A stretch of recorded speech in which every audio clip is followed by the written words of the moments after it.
Welcome in. Welcome in. How are we doing tonight? Get this party started.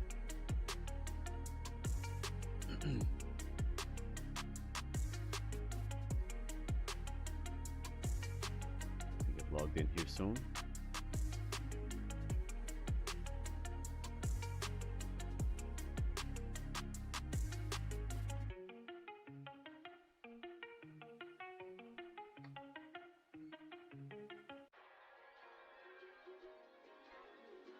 Okay. See what we got here.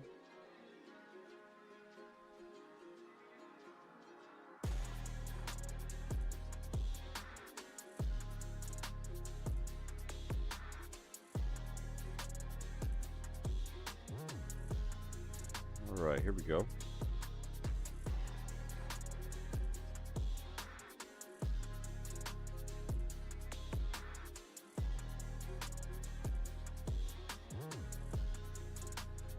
There we go.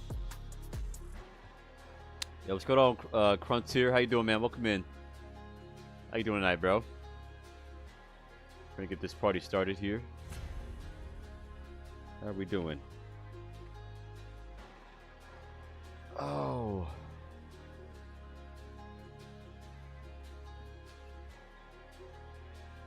Let's see what we got here. Digi War Celebration.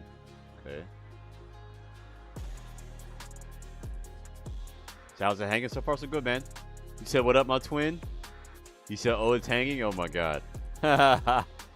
Twins. So we were twins, bro? What? You look like me and Validate? How you doing, man? Welcome in. We are going to make the big swap.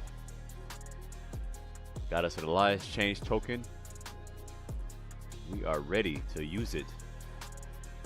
I just have one for now. Yeah, what's good on Zargo? You say good morning? Man, it's nighttime for me, man. It's 10 p.m. midnight for me. Time is it for you, bro? It's nighttime, bro. We must be on the different sides of the planet, brother. So what are you swapping to? We're gonna be swapping to yellow. To AD. Which everybody says is PvP hard mode, apparently. So I got mine ready too. We going crazy on the AD? Yep. Let's see what the AD is talking about. Go ahead and swap it. You're gonna go AD. All the Merry Dominion, huh? Alright, here we go. You said, what's a good racing class to make? What's a good racing class to make to try to get into PvP? Probably either Templar, Nightblade, or Sork, in my opinion. Templar to me is like the best class to try if you're like new to PvP. Has really strong heals, has a really nice burst heal, very tanky, really good sustain. Pretty much has the whole nine.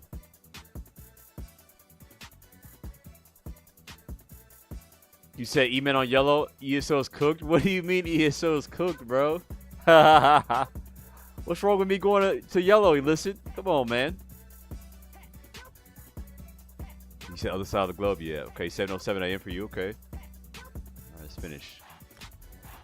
Alright, we are officially a yellow. Haha. What the fuck? Check it out. I ain't been on yellow in so long, bro. There you are. It's actually really funny, man. When I first started playing this game, I was actually in yellow. It's really funny.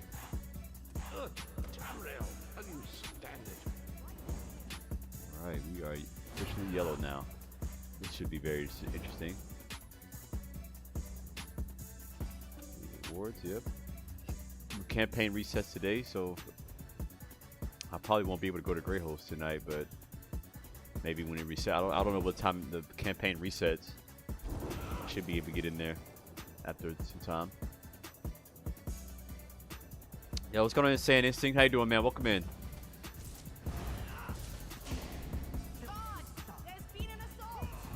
Bro.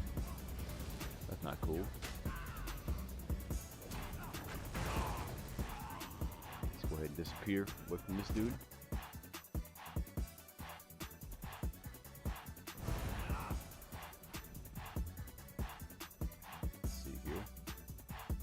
Also, y'all, we're probably gonna react to a video. There's a video I wanted to react to today as well. That talking about the state of MMOs and stuff like that.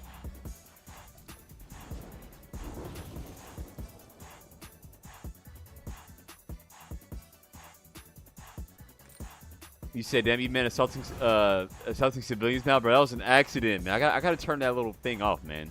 Every time I what you call, man, like light attack, and sometimes it'll attack a guard." Okay, so this is a yellow base. I ain't been on the yellow base in a hot minute. His temple should be this one, right? You sorry you're gonna be playing Vengeance? Yeah, we're gonna play Vengeance, man. We're gonna give the whole perks thing a try, man. We're gonna give it a try. I know a lot of people are probably gonna hate it, but we're gonna give it a try, man. I want to see, you know, if it's really bad or not. I'll be the judge.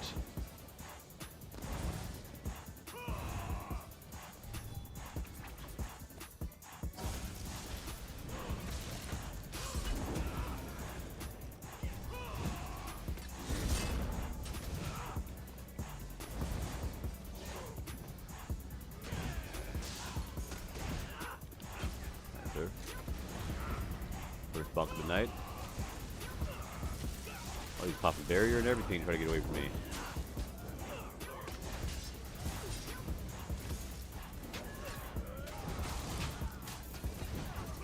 But yeah, I got a video I want to react to, man. Tonight, I want to show you guys. You said, honestly, I would have been playing Final Fantasy 14 if not for the subscription system. That's why I chose ESO. What did they do with what did they do with the subscription system in Final Fantasy 14? You said I just dropped a banger song, bro. My older brother engineered the whole thing. That's what's up, dude. Hell yeah.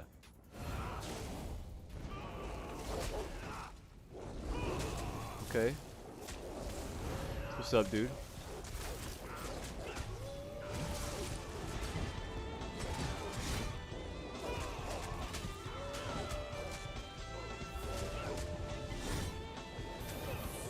Roll dodge shit, bro.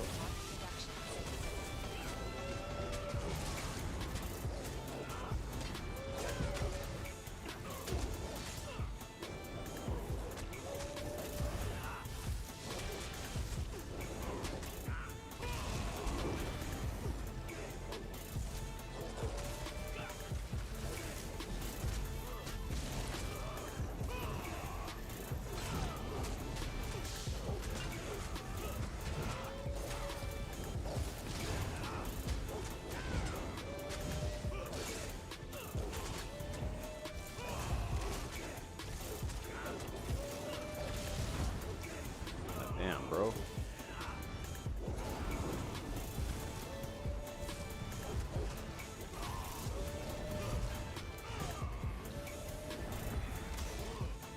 What the fuck?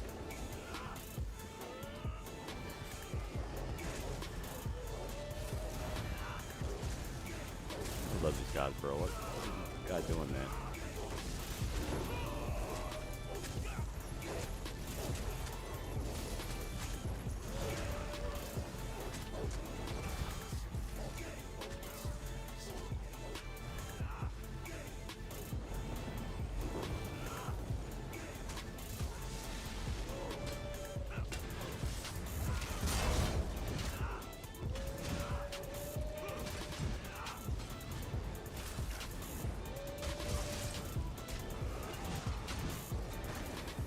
This guy, bro.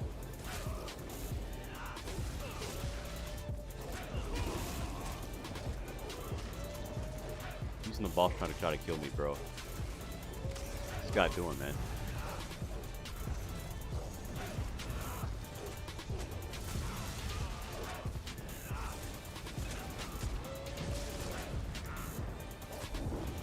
You slick, bro.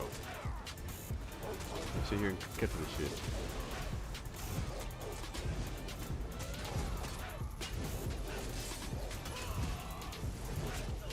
Look, finally got this dude. Thank you. Fuck, bro.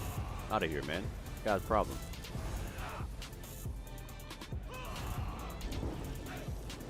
You see our Robo survive an option? Oh, they can definitely still compete. They're annoying to deal with, but they can definitely compete. Got Nemo Chai, how you doing, man? Welcome in. See, did I hear you're gonna try to bring crossplay to, did I hear they're gonna try to bring crossplay to ESO? Yeah, they want to, but I don't know how realistic that is for them. It's probably gonna take a very long time. Okay, that's all I want. I don't want to kill this boss. You said with some class and they, alright, you can grab the best passes for each since active skills don't work. Exactly. So damn, bro, they are showing you the other side of them. Yep. You said which is so 2009 in my opinion. What you mean? You said you would have had to sub to play the game, just like WoW. Oh, really? Okay. You have to sub. Interesting. What's going on, Toby Kidden? How you doing? You said I see my goat Toby Kidden lurking in the chat. Haha. What's going on, Anime Boobs? What's going on, Foxy Bloxy? You said if they did, do you think it would just be all new servers or just combine EU and NA? I don't think they would combine EU and NA. I think it would just be the just the console and PC servers. You said I just hope they got rid of it. You said I just hope they don't get rid of Grey Host for Vengeance permanently. Yeah, big facts, K-Pons. You said who's cosplaying? Is she not? Is she hot? I said crossplay, not cosplay. Nah, bro, no. I said cross. I did not say no freaking cosplay. I said crossplay.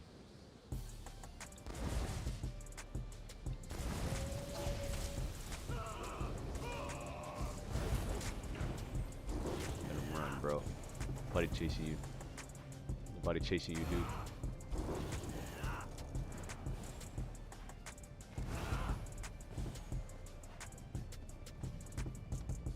You said, sorry, I mean, do you think they would combine PC, PS5, and Xbox NA, then do the same for EU?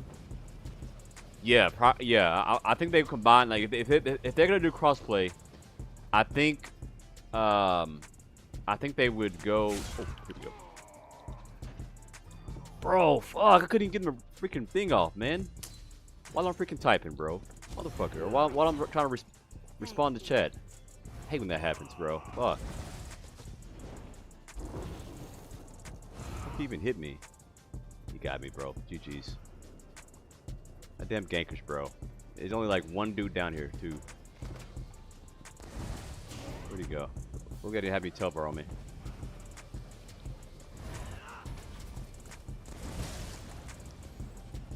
Oh, bro, I should have kept roll dodging. You say E-Man found me a baddie that cosplays? Bro, I can't just find baddies. Baddies don't just grow off trees like that, man.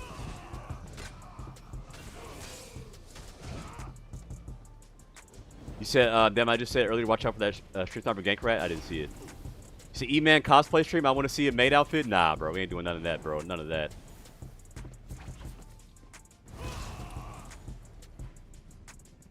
Let's see. That dude's probably not going to come back knowing that dude, bro. Probably got mad I killed him.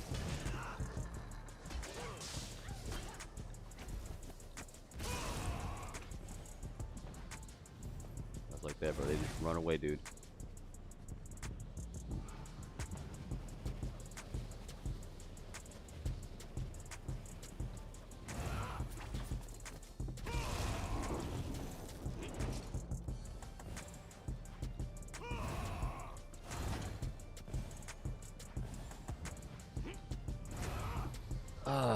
You said I had my streamer friend put on a maid outfit. Wonder if I should still have a clip of it. Oh my god, that's crazy. Wow, why would you make them do that?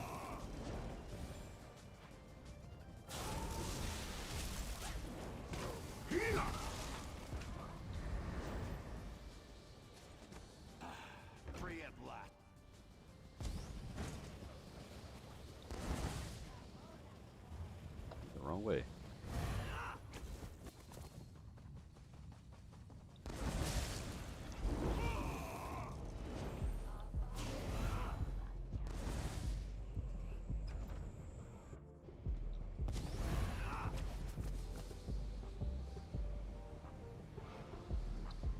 You said the Eminem stream has me dead.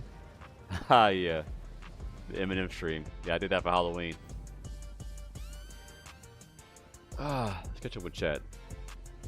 You said server performance going down drain already with crossplay would be so cooked. Think so? I mean, other games do it, right? Like if a game like BDO can do crossplay, bro, I definitely think ESO could pull out crossplay. 100%. That's freaking weird.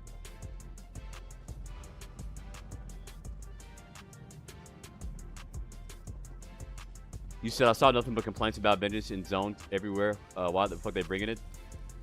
Yeah, apparently that's what they want to do with the game, man. They literally gave up on saying that they can fix this game, so this is what we get. All we get.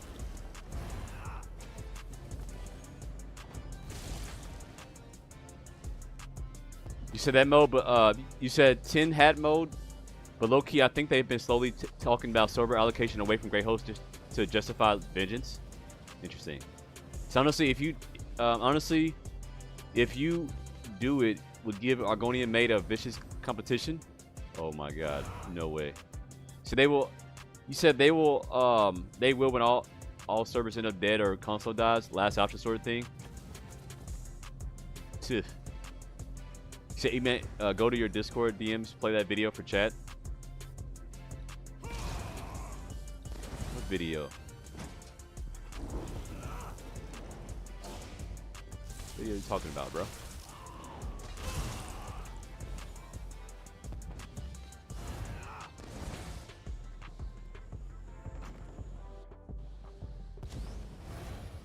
You say, even I'm sure you heard of it already, but have you tried this Skelly Polymorph to fix your animations for 2H? Oh, it fixes the animations? Really? I have not. Let's try it out. Skeleton, the polymorph fixes it? So it's I did the same thing? Interesting. So Bay video is only 4 seconds. Okay, hold on.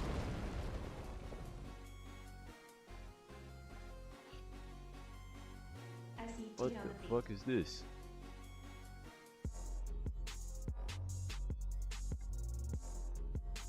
Hold on a second.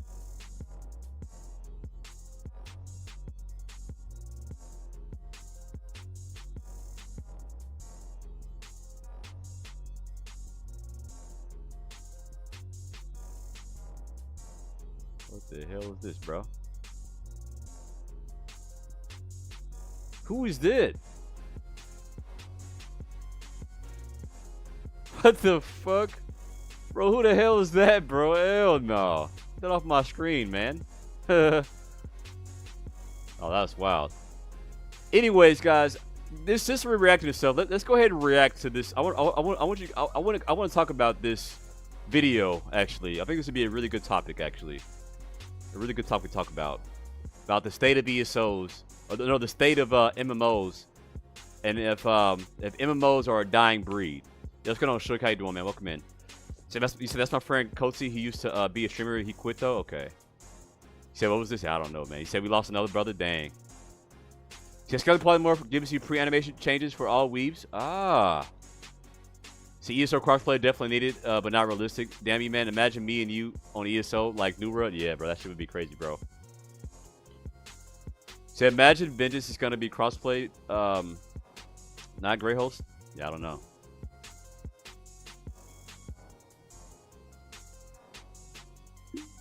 You said I can have him send you that maid outfit, man. Nah, I'm good. I don't need a maid outfit.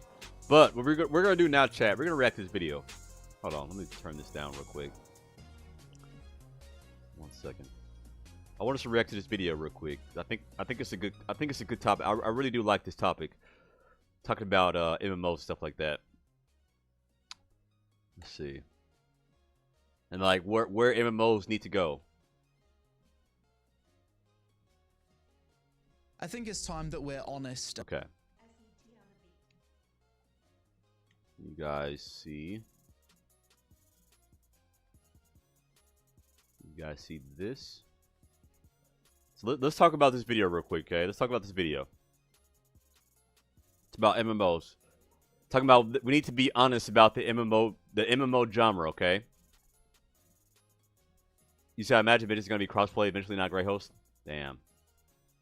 Let's go down Uncivilized. How you doing, man? Welcome in. You said he's British. I don't care about anything he says. Damn, bro. Come on, man. Him being British. Bro, hold on, Anime Boost. Why are you being so racist, bro? Come on now. Because he's British? Come on, man.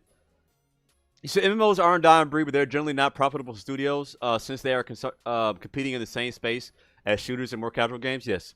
So that's where that's the point we're gonna get to. That's the point we're gonna get to. And this guy, he brought up a really great point about the game and stuff like that. Let's talk about it. About the state of the MMO genre, especially Western MMOs. I think it's Especially time that Western we're MMOs. honest about the state of the MMO genre, especially Western MMOs, as 2025 has probably been one of the worst years ever for the genre. Like, just when you think it can't get any worse, it somehow does. But these I do agree with that. I do think that 2025 has been really, really bad years for MMOs, man. It's been a really, really bad year. past few months in particular have been brutal. We've had Amazon Game Studios shut down unexpectedly after the recent New World expansion. Now, someone told me about the Amazon's, like, actually, I think it was Beefy, or I think it was probably Beefy, or if it was Captain Crowley. They told me, like, the whole New World shutdown, it was most likely, like, already, like, gonna happen before, like, the Night Haven DLC came out. And so, like, that shutdown was already gonna happen. That's what I heard. He said, bad year, Where Was Meat come out this year? Yes, they talk about Where Was Meat in this year. We're going to talk about what MMOs need to do. And, like, I feel like Where Was Meat is, like, the stepping stone of, like, new MMOs going into the future. Like, this is the business model, like, the MMOs should follow, in my opinion. Like, in order to be profitable. And as a result, the in-development Lord of the Rings MMO has also been cancelled. Project Ghost, the MMO by XWow and Riot dev Ghostcrawler, was recently cancelled after NetEase pulled their funding. A few months ago, the upcoming ZeniMax Online Studios MMO, Project Blackbird, was cancelled. Okay, so ZeniMax is coming out with another ZeniMax is coming out with another MMO called Blackbird, but it got cancelled. Interesting. You said Crowley watches stream charts like a hawk. You said even he's done with ESO? Damn, really? You think Crowley's done with ESO? What? No freaking way. You said Where Was Me is the way to go for sure. Free to play, not pay to win, and focus on fully. Exactly. And very recently, Jackalyptic Games announced that the upcoming Warhammer MMO has also been cancelled after 3.5 years of development. It genuinely feels like it's all over. The only big MMO releases in the near future are all coming out of Asia. The few Western projects that are still ongoing we either know nothing about, or are indie projects that still need a lot of development and may still be years away from a full release. Is there any hope? Mate, I'll do my best to try and find something optimistic, but I can't promise I'm going to make you feel better. It is looking pretty bleak, but there is one positive. Today's sponsor, Old School RuneScape. This is my main MMORPG and it's just released. Old School RuneScape, huh? So this game is still popping. Interesting. Its biggest update yet, sailing. Look at the graphics, the first entirely new skill added to OSRS in the game's history. This is a skill that was voted into the game and collaboratively designed by the OSRS community via the player polling system. You'll be able to set sail upon the seas from existing ports on your very own ship that comes in different shapes and sizes as you level up. He says so You'll be able to choose NPC crewmates or invite your friends to help crew your ship. The world's map has once again been expanded with this update, adding over 30 new islands. There'll be new sailing-themed enemy types, different training methods to gain XP, and it's accessible to everyone, whether you're a brand new player, veteran Iron Man, or a skiller. For me, though, I feel like the addition of sailing really just completes the world of Gielinor. Look how clean the new skills panel looks now with 24 skills instead of 23. When you open the world map now, these vast ocean areas are places you can finally actually go to now. I absolutely love OSRS and it's the perfect sponsor for this video because it has been one of the few massive success stories to come out of the MMO genre in the past decade. I've personally put thousands of hours into this game, and if someone was to ask me what current MMO will still be here 10 years from now... But I mean, I guess, like, this is one of the very first MMOs to come out, so I guess people who've been playing this for years probably Love this game. See, I don't really like MMOs. I really only like ESO and New World, and maybe the Where Was Meat game. But other than that, I like COD more. Okay. He said, have you tried playing Action Creation? It goes into early access December 11th and has action combat. Yes, we're going to talk about Action Creation. I think it's going to be a good game. My first response would be old school RuneScape. So click the link in the description below to play OSRS and try out the new sailing skill now. So what's going on with Western MMOs? When people say the MMO genre is dying, what they're really talking about is MMOs from Western developers, as almost every year we do see big new releases from studios in Asian countries like Korea, China, or Japan. See, like Korea, so like Asian MMOs are doing well. So like we always see big releases from Asian MMOs, but it's something going on with the Western MMOs. Like it's something about those Western MMOs that's just not working out right now. You said they're afraid of big investment? Yes. So what they need to be learning from these Korean and Asian MMOs. Like these guys have the right like they have the right business model.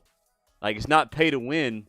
I think they're talking about like cosmetic stuff, but like allowing people to make big cosmetic purchases. That's probably the better business model. Like really investing on the cosmetic part of the game instead of like pay to win.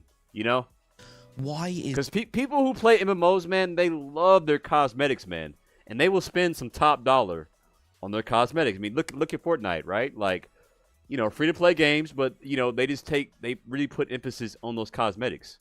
And I feel like if the Western MMOs start adapting this business model, you know, there may be hope. There may be, like, actual profit. Because nowadays, you know, MMOs cost a lot to make.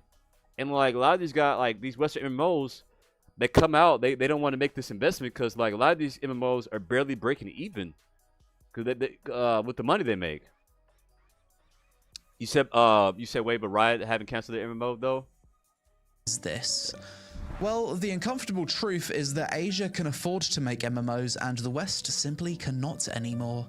Let me explain. In places like California, Austin, London, or Berlin, the cost of developing a modern MMORPG is absolutely insane. Look at the price. Look at the price there. Look at the price. The cost of developing a modern MMORPG is Look at that. Bro. That is look at the price for how much it costs to make an hourly rate by country. So India $29 an hour. Eastern Europe, 55. Western Europe, 66.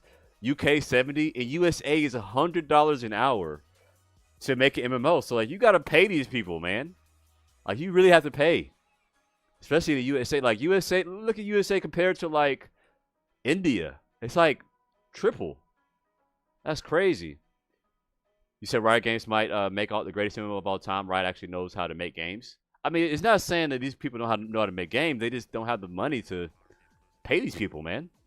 You said, bro, Indian coders typical. You can pay them like $5 and they'll make an entire website. Yeah, maybe we gotta have some MMO development in India, maybe, man. Sheesh.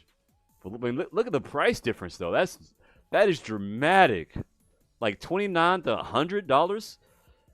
That's freaking crazy. You said Riot has enough money to buy every MMO RPG. You think so? You said League is the same way. Free to play, focus on cosmetics. Yeah, man. They need to focus. Like, these Western MMOs need to go crazy on the cosmetics, man. Like, so like, let's say ESO. Let's give an example, right? ESO, right? Let's say you could drop 10 bands on an actual flying, like a flying dragon or something like that, or a flying ship. Like, but you can only get that with 10 bands. Like, imagine some shit like that. Like, I bet you somebody was gonna buy that. Like, somebody gonna buy that shit.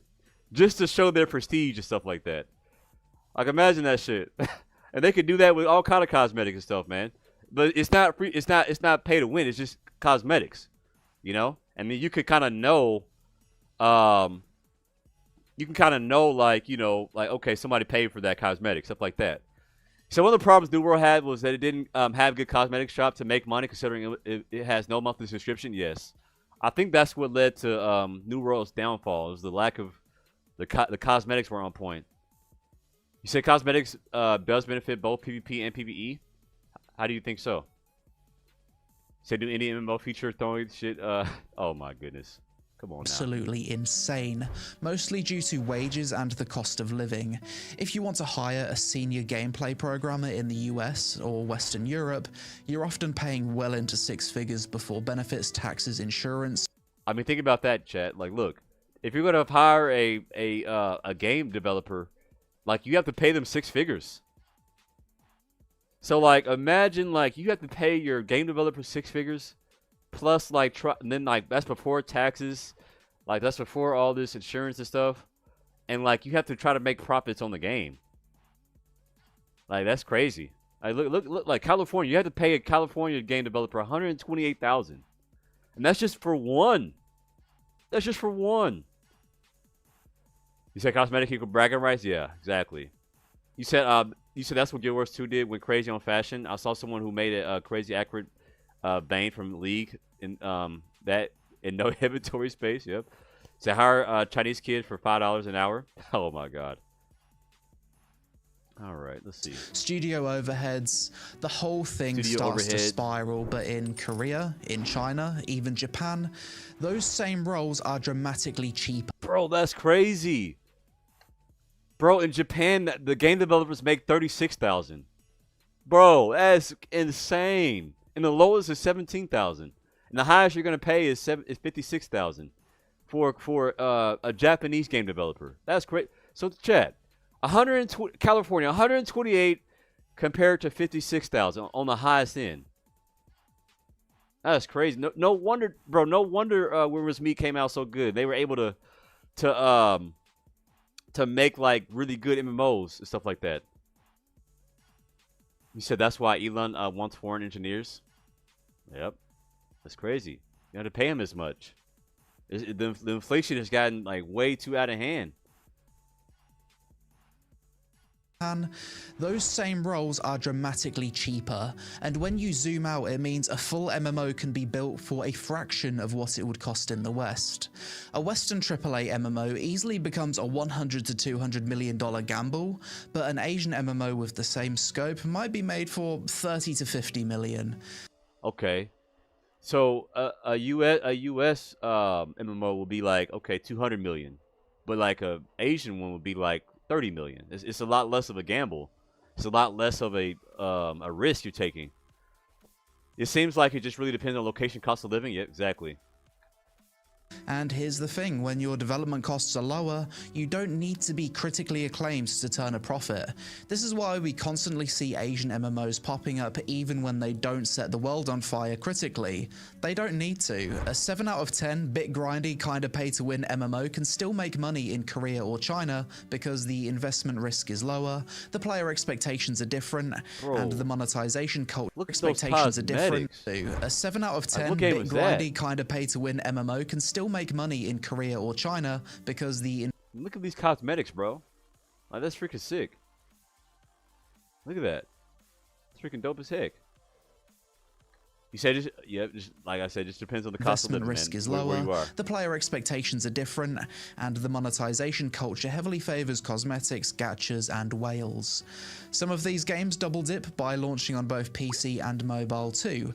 Even if the PC version flops in the West, the mobile version can still print money in Asia and completely cover the development costs. Meanwhile, so maybe ESO needs to be looking at mobile games too, mobile crossplay. In the West, studios need a massive genre-defining hit just to break even. If the game launches as merely okay, it's not seen as an acceptable outcome, it's seen as a failure. Investors know this, publishers know this, and that's why so few Western MMOs are even getting greenlit anymore. It's not that the West forgot how to make MMOs, it's that the economics have changed so much that they can barely justify taking the risk.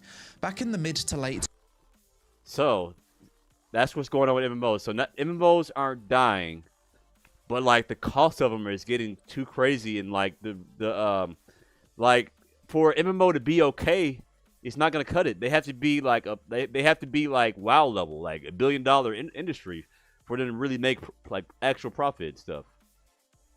So ESO Mobile would play like ass. They can't even get the PC right. Oh my god, it will only be one bar half. Oh my goodness. you said it's where we meet. Okay. You said Mirror Match Me on mobile, right? Mirror Match Me on mobile is crazy. 2000s, things were very different. That era felt like the Wild West of MMO development when it came to Western studios. Every year, things were Western MMOs are even getting greenlit anymore. It's not that the West forgot how to make MMOs. It's that the economics have changed so much that they can barely justify taking the risk. Back in the mid to late 2000s, things were very different. That era felt like the Wild West of MMO development when it came to Western studios. Every year you'd hear about some new WoW killer cooking in the background. Warhammer Online, Age of Conan, Rift, WildStar, Guild Wars 2, Lord of the Rings Online, SWTOR, even weird shit like Tabula Rasa. It was a constant conveyor belt of big new Western MMORPGs because the genre was the hot investment at the time. Why? Well, blame World of Warcraft.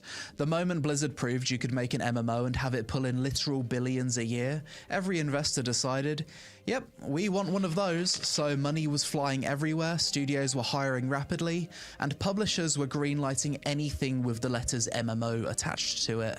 So WoW was like the big, like, stepping stone for a lot of the MMOs. That's what made them, like, want to invest money because they saw how much money WoW could make. Interesting. Development costs were also significantly lower back then too. Budgets weren't tiny, but they were still manageable. Vanilla WoW reportedly cost somewhere in the range of 50 to 60 million to develop. Some sources even estimate up to $75 million, which was considered a monster budget at the time, but still nowhere near the $100 to $2 million range that you need today to build a Western AAA MMO at the same scale. Back then, you didn't need motion-captured cinematics, fully voice-acted quest lines, high-fidelity assets, 4K texture pipelines, or decade-long pre-production cycles. A major MMO in 2007 could be made in that $40 to $60 million range or less and still be competitive. The technical bar was lower, the financial risk was lower, investor confidence was higher, and the audience was absolutely starved for anything resembling WoW, but slightly different. But that era is gone now. Games cost far more to make, expectations are way higher, audiences are more fragmented, and investors would rather make it. Now. Games cost far more to make. All right, so look, so 200 million budgets plus this, 2x the PS4 cost. Only 10 million like they could do 10 million of sales, which is good, which is like ordinary, but they can't even break even with that kind of money. The results, fewer games greenlit, less risk-taking. The industry knows something has to change. He said, I hope Action Creation does amazing when it finally releases to show that passion for game outweighs the slot they push out. Absolutely. Like, at the end of the day, they still need to come out with a good game. You said when the rich flips a coin, doesn't matter if it's heads or tails, they win big, no risk business model. Yep. Said name one Indian game that's good. Oh, my God. I say these a step ahead. Oh, my goodness. That's wild. Expectations are way higher, audiences are more fragmented, and investors would rather make a cheap hero shooter or mobile gacha instead of gambling their future on a decade-long MMO project. Rightfully so, like from an investor point of view, you can understand this. But that's how we went from dozens of Western MMOs popping up every year to barely anything even making it past the concept phase today. That's crazy. So is there any hope? At this point you're probably thinking, alright Peon, this is all very depressing. Please tell me there's at least something to look forward to from the West. There's no hopium. And yes, there is some hope, and I pray this video doesn't age poorly. There's no hopium. Because with how things have been going recently, any one of these could be the next cancellation announcement. Guild Wars 3 is in development at ArenaNet. It's not officially announced yet, but hiring listings and internal documents have all but confirmed it. ArenaNet has a proven track record, Guild Wars is a beloved IP, and if it gets to a full release, I'd personally expect it to have a high chance of success, considering both Guild Wars 1 and 2 were both successful games critically and financially. The Riot MMO is still alive. It went for a major reboot. The scope was reduced. Somebody brought up Riot. Okay, so Riot is up there. Okay. You said, why are we complaining we just go play Wormers Meat? But see, it's not a Western MMO. Some people like their Western MMOs, man. So Elon Musk could use his own money to make like 200 MMOs, by the way. He really could. He said, assuming each MMO costs 200 million, Elon can make 2,500 of them? Right. Yeah, he could. And a lot of the team was reshuffled, but I think he'd rather spend that money on AI, right? Riot hasn't cancelled it. Riot Games doesn't work on things forever for no reason, so clearly there's still some internal belief in this project. And then there's a surprising one. Very recent news, Hytale is back. Riot just gave the rights back to Hypixel Studios, and development has resumed under the original team.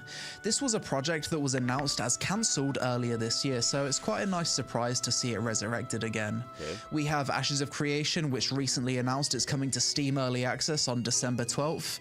This announcement was met with quite a bit of backlash for a number of reasons, and it's a topic that deserves its own video. And I do worry it's going to get negative Steam reviews, with most testers fearing it's too early for early access. Man. But at least this one is actually playable. The gameplay itself is really solid, but it's got a ways to go until it's a complete experience. Then you've got a few smaller scale MMO lights as well as indie projects. For a full list on all of these MMOs, both indie and AAA, as well as some fully released under the radar MMOs, check out my 2 recent videos, Every Upcoming MMORPG 2025 and Beyond, as well as Indie MMO Devs in 2025 Are Insane. If you can't find hope in these videos or the current MMOs, then that brings us to the next question. What would it take for MMOs to make a big comeback? Honestly, it's going to take a few things. Number 1, a monetization model that isn't pay to win, but still prints money. Exactly. So I think that's the biggest thing. That's the biggest thing that we need for the Western MMOs. We need a model that isn't pay to win, but still prints money. And like I said, like Where Winds Meet is the game that's like doing that the right way. Like everything is not like there's no pay to win. But like they can spend big money on cosmetics if they want to, but it's completely optional. Like they have an option. They don't. It's not like they're not forcing you to. There's really, you said not for real studios out there recruiting. Oh my goodness, purple hair and 20 piercings. One of COD 7's selling points was some cat and cafe and map some chick implemented. Oh my goodness. You said AOC is dead on arrival. Oh my god. Yo, Hexapug, appreciate the raid, bro. How you doing, man? Welcome in. Let's go. How was your stream, brother? See your shout out going. You said been PvPing and Where Winds Meet pretty fun, not gonna lie. Oh, I bet it is. You said just rage quit throwing Liberty for the night? Dang, bro.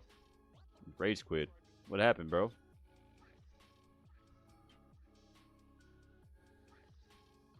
See your shout out going. Thank you, Certified Stevie. Much love to you. Let's see. This is the biggest thing that needs to change if MMOs are ever going to make a comeback.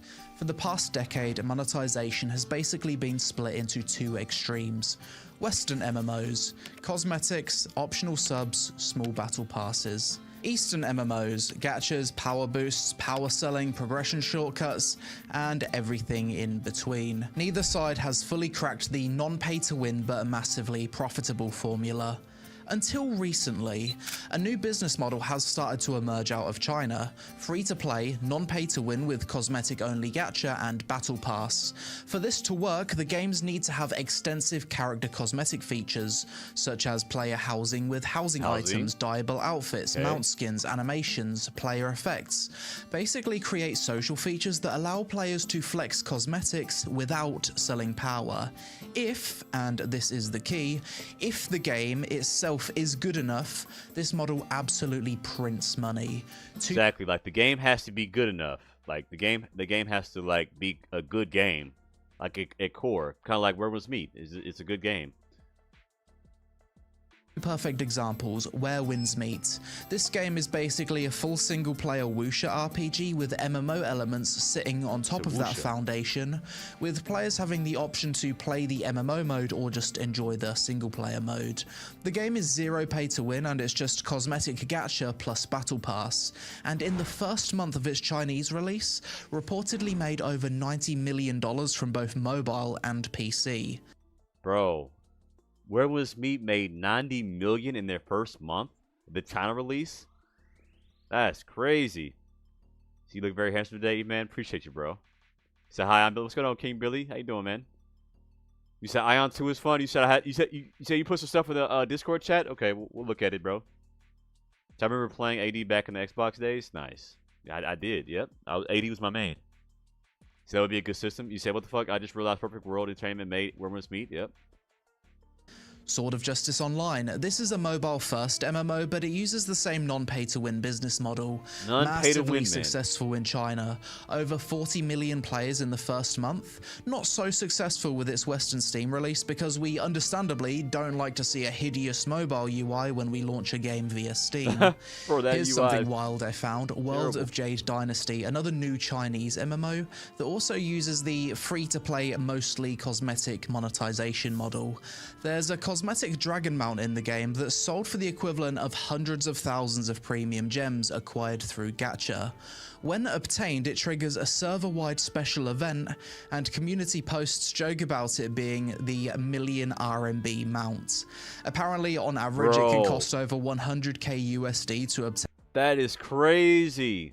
So in this game, bro, that's actually crazy. So in this game, you can buy a mount that like pretty much starts like a whole public event, like in the game. Like, look at this shit. That's crazy. Hold on, let's go back.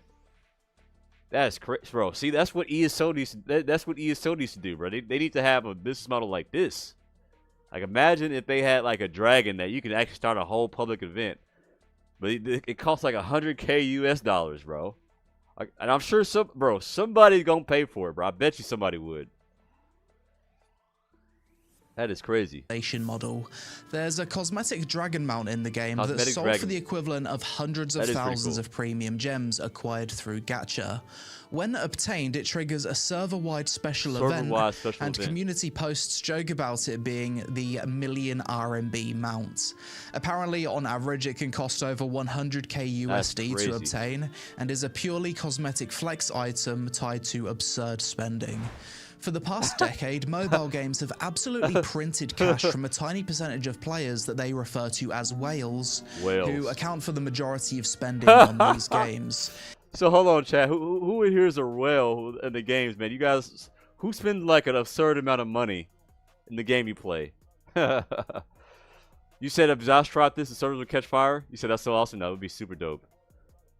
You said, Where Must Meet? Oh my goodness. What the hell are you talking about? Anime? You said, Where Must Meet does everything ESO is not. You said, are you now? I'm coming for that chocolate cake. And what the heck? Asteroid, what are you talking about, man? Chocolate cake? You said, Where Must Meet makes you horny, but because of the hot characters, but because the game is so... Oh, not because of the hot character, because the game is so good. Okay. So, E-Man, China people go into generational debt for gacha games and cosmetics. The West is way behind in knowing these things. Oh, really? That's crazy. So you said, bro, imagine the flex of that dragon. Yes, bro. That would be a crazy flex, man. So I used to be with the ESO, not anymore. Really, Ed Frigid? You're done with the ESO? What? Everybody's quitting? Bro, first we heard Captain Crowley quit ESO. Now you, Ed Frigid? I thought you'd be the last person to quit ESO. What the heck? What's going on, man? So I spent 2K hours on Throne of Liberty in less than a year. I've spent 1K in ESO in over 10 years. That's crazy. So you said, I'm surprised Ed is quitting. Yeah. You said I quit ESO too. Hey, everybody quitting ESO? Oh my God, that's crazy. You said before he said, E-Man, I hear. You said, E-Man, I hear as well he buys all the mounts. It's why we don't have much mount rewards. Nah, it's not me. You said, but doesn't really affect me too much. Okay, no worries. You said, ever since I found out they were taking my money and putting it into another MMO RPG, I stopped money on ESO. I haven't quit yet. Okay, stop money. Okay, it makes sense. But I heard the other MMO they were putting money into got canceled. I heard it was called Project Blackbird. It got canceled recently. Is everyone quitting because E-Man won't whip it out? Oh my God, that's definitely not it. Okay, let's continue.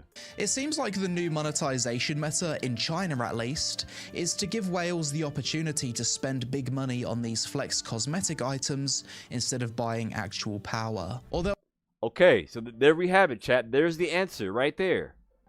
I wonder if it would be that simple, chat. Like give the whales an opportunity to spend a lot of money on cosmetics. Like put a cosmetic in there for like 50k, for 100k, and see what happens. I bet you somebody in the US would buy it. There's a lot of people who got money in the U.S., bro. Somebody's gonna buy that shit. Especially if it's something like they could literally trigger a whole like public event. That would be crazy. You said solid decision making. You said, E-Man, take off your shirt and I won't quit rep. Nah, bro. You said you switched to AD. Yes, I did. So you need to get ESO to do something like this before everyone else quit, E-Man. I know. I'm trying to get the message out there, man. I'm trying to get the message out there. But I mean, do y'all think is this that simple though, or do you think you guys think it more would go into this? Because I mean, somebody could make it for 50K, but it could still be asked. You know what I'm saying? Said, bro, imagine riding a dragon worth 10K in ESO, bro. Yeah, bro, it's the future, bro. Like, I bet you they can do that shit, bro. And I bet you somebody would flex that shit. Somebody would, bro. If you give somebody an option, somebody will do it, bro. I'm telling you. You said someone bought 40K boat in Worm's Meat on the server I'm on. Yep, see. You said mount for 10K, E-Man first to buy it. Confirmed. Nah, I won't be the first to buy it. You said no, let ESO die. Come on, man. You said it's honestly real to pay money to them another game while your game suffers. I'm not gonna let Zosk. Okay, that honestly piss you off. Dang. You said the issue, E-Man, is Western MMOs don't have the same beautiful character customization like Asian MMOs. But I mean, I'm sure if like they're paid well, they can definitely make it beautiful. You said, bro, imagine, yeah, that'd be crazy. So E-Man about to buy a 30K mount? Hell nah. You said the first ascent is a prime example, but Warframe is also a perfect example. Okay, Warframe. I think we're still early in seeing this model adopted in other regions. These games at least prove something incredibly important. You don't need pay to win if your cosmetic and fashion game is strong enough. MMO players love cosmetics. If you give them good transmog, a proper dye system, player housing with furniture, mount skins, weapon skins, outfit collections, emotes, dances, gestures, seasonal battle pass cosmetics, they will spend a stupid amount of money without... Bro, was that a duck mount, bro? Was Buddy riding on a duck as a mount? Like, imagine. Them good transmog, a proper dye system, player housing with furniture, mount skins, weapon skins, outfit collections, emotes, dances, gestures, seasonal battle pass cosmetics. They will spend a stupid amount of money without ever breaking the integrity of the game, at least to a certain extent. If you then want to capture the whales, you can then also throw in some uber rares via cosmetic gacha, so the gamers who have invested in Nvidia stock can gamble to get their equivalent of an in-game Rolex. The key is to simply make a good... Basically like an in-game Rolex. But at the same time, like, the game has to be good, though. You know what I'm saying? The game has to be good. Like, if the game is good at the core... And it adopts like a system like this, I think a Western MMO can be successful. Like, let's say like Ashes Creation does uses this business model. Like Ashes Creation can have a crazy launch, or a crazy make some good money. You see, I've been playing that game. It's called Worm's Meat. Yep. So E-Man, can you give me a kiss, a stream a kiss real quick? Nah. Sorry, brother. Going on to Sandy. You said the Wukong Warrior type games are getting popular. You said Wukong wits? Oh my god. Game first. If the game is free, has good gameplay, the world is fun, and the social systems are solid, then cosmetics alone can easily sustain a modern MMO. Number 2, regulators clamping down on pay to win. Another weird source of hope for MMOs actually comes from something that most gamers hate. Governments getting involved, especially in China. According to Reuters, in late 2023, new rules were proposed in China targeting whale bait mechanics, which means no login rewards, no first top-up bonus, no streak spending rewards, spending limits for players, direct purchase options for items normally locked behind gacha, and stricter transparency around probability items.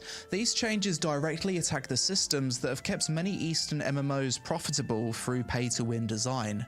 South Korea followed with its probability disclosure law in 2024, forcing all games with gacha to clearly show the real odds everywhere. We've still... Okay, so basically, like, there's a with gacha, that's kind of more like the gambling thing. Like, you don't know what you're gonna get, but you spend money on like trying to gamble for your stuff. But like most games have to have like a pity system. Like, if you if you spend too much, you don't get the thing you want. Like eventually, you got to get it. You said I think Riot's gonna do the system. You said coding animation just better with AI. You said I don't know how true this is. PSO2 has the best combat, best housing, and the best character customization, and it's doing extremely poor. I wonder what's going on with that game. Are you sure it's the best if it's doing poor? Are you sure it's the best? You said BRB going to the store to get some snacks. Is it your turn to put the whipped cream on? No, it's not, nobody. No, chill out. You said I play gacha games. I quit Grand Summoners though because they double the cost to get pity. Dang, that's crazy. You said trigger warners for pennies also need to ditch the shit writing in woke dyers. You said look at photos of dev teams from AA flops and they say Halo 3 dev team, just a bunch of nerds. Dang. Okay. We've got a long way to go until pay to win is regulated completely out of MMOs, but if China and Korea keep pushing in this direction, developers may be forced towards the exact monetization model that Western players actually want. 3. The possibility of AI reducing development costs for MMOs dramatically in the future. Controversial topic because it means people losing their jobs, and at this point I'm sick to death of hearing about AI. I think it's made the internet an absolute slop fest these past few years.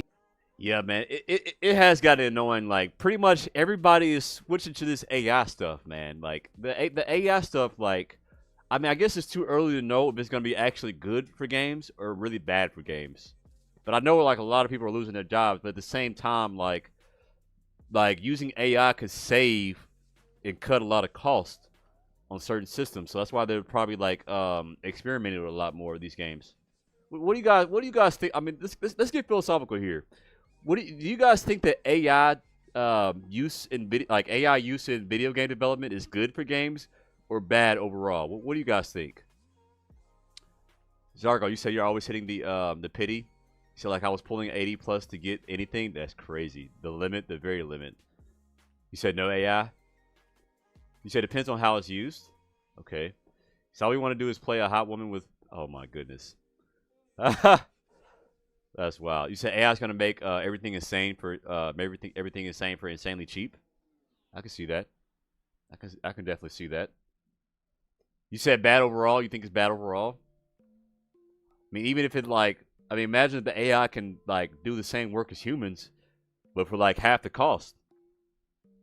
You said it's good if it improves the game, right? I think it's still early in AI like real development when it comes to games. Like AI makes a lot of mistakes. But like in the future, like when AI gets like for real good, it could be good. You said it's great for shareholders, terrible for anybody else. You said AI will be much better than these dumbass devs. Damn. You said the AI will be better than the devs? You said AI costs more right now than people realize? You think so? You said just play First Descendant. You'll figure out really quickly how dry AI is right now. First Descendant. So first they use AI in First Descendant. Okay. You said good for gamers, but bad for people who want to make a career out of developing games. Yeah, that's true. But I mean, at the same time, like, as a game developer, you probably have to learn how to use AI to develop a game. Like, AI won't be able to develop a game by itself. You know, like, you'll have to have somebody who knows how to develop games to, like, give the AI the prompts. Because AI needs, like, to make an AI good, you got to give AI prompts and shit. You know what I'm saying? Like, you can't just tell AI to go make a good game. Like, you gotta give it prompts. You gotta make it specific and good prompts. You say AI can never be as creative as human. AI is only learning from us anyways. It's very true. I mean, it's kind of how AI works. Like, pretty much they put all this information into a database, and the AI like just studies the database pretty much. And that's why Amazon is spending like $100 billion investing into AI to putting all this information into an AI database, which will make the AI like extremely smart. You said I'd rather AI take over localizers because localizers been pushing their ideologies into games when it comes to Asian games. You said like just look at ESO devs. These fellas can't do anything. They need something. Damn. You said it's gonna be a new thing to learn. 100%. You said AI will eventually learn from itself, though. Yeah, it will. That's the thing. You see your arms added width to the bicep, tricep, and forearm slamming hammer curls lately? Nah, I've just been man, I've just been doing a lot of biceps, man. Biceps and triceps. I appreciate it though, too, Sanity. You said just lazy. You said it does right now, but in the future it won't be anywhere near as expensive as human labor. It's about AI, okay. You said, so if AI learns from a human, when can it definitely become as creative as human? Yeah, I mean, it can. It definitely can become creative soon, like when it starts combining all the ideas from humans. You should gotta learn all the top ones, so just takes longer on the few devs left. You said AI is why RAM cost is so damn high right now. RAM costs like 200%, or like up 200%. Damn, so I feel bad for anyone trying to make a PC right now. Damn, really? So AI is the reason for like PC costs to go up. That's crazy. You said it's the excess cross-reference of data of everything. Exactly. You said, oh, Killing Whisper switched to kick. Ah, okay. Interesting. Continue. And I'm honestly not convinced it's even going to be a net positive for humanity. However, we have already seen people use AI to help with asset generation, animation blending, procedural dialogue, world building tools, and QA automation. If AI tools can cut MMO development costs by even 20 to 30%, maybe just doing a few mundane tasks here and there, then that's already massive. Suddenly, the genre becomes more financially viable again for studios that previously couldn't justify it. And if AI gets to the point where one artist can do the work of 5, one designer can generate hundreds of quest variations, then that changes everything. Okay, well, that's a good point right there. That's a good point right there. So, like, literally, so if AI can cut the cost of MMO development by 20 to 30%, I mean, that's a very valid reason for trying to use AI. Then also, not only that, like, imagine one AI can make like 20, hundreds of quest variations in a small amount of time. Like that can be good use though. That can definitely be good use. You say AI's gonna get crazy though? Like it would be self-sufficient? Yes. You say if AI takes off, it could backfire because people hate AI content. People would much rather buy stories and art made by real people. Man, you'd be surprised, man. Some people like AI, bro. Some people actually like AI, bro. Like some people prefer AI.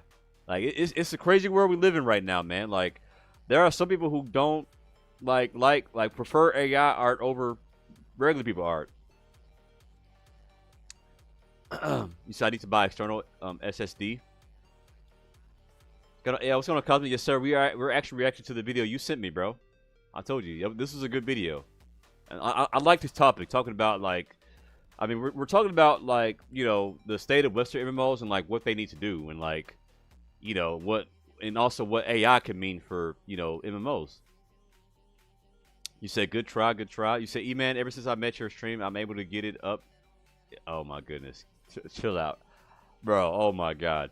You said anime boost, eventually you'll be able to tell if it's AI or human made. Yep. You said imagine an AI E-Man. Go look at my profile picture, bro. You said actually there's a fuck ton of load of people that eat up AI stuff. Yes.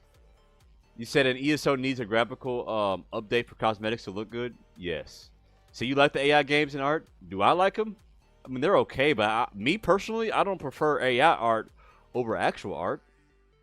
Because believe it or not, I was actually an artist myself, so I definitely appreciate, like, you know, original art.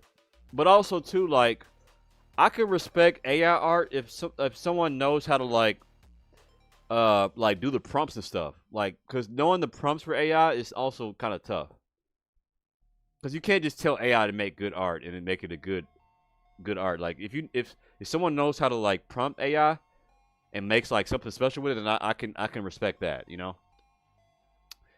Yo, what's going on, Pivotal Works? How you doing, man? Is that Jew? How you doing, man? Welcome in. We're reacting to the state of Western MMOs. You said E-Man is AI, which is why he never whips it out. That doesn't make any sense. You say E-Man does look like AI today. I do not look like AI today. Chill out, man. You said my profile picture is AI too? Okay, nice. You said artist, as in a rapper, maybe? So maybe we watching the AI E-Man right now. I can assure you, y'all. This is not an AI E-Man. I can assure you.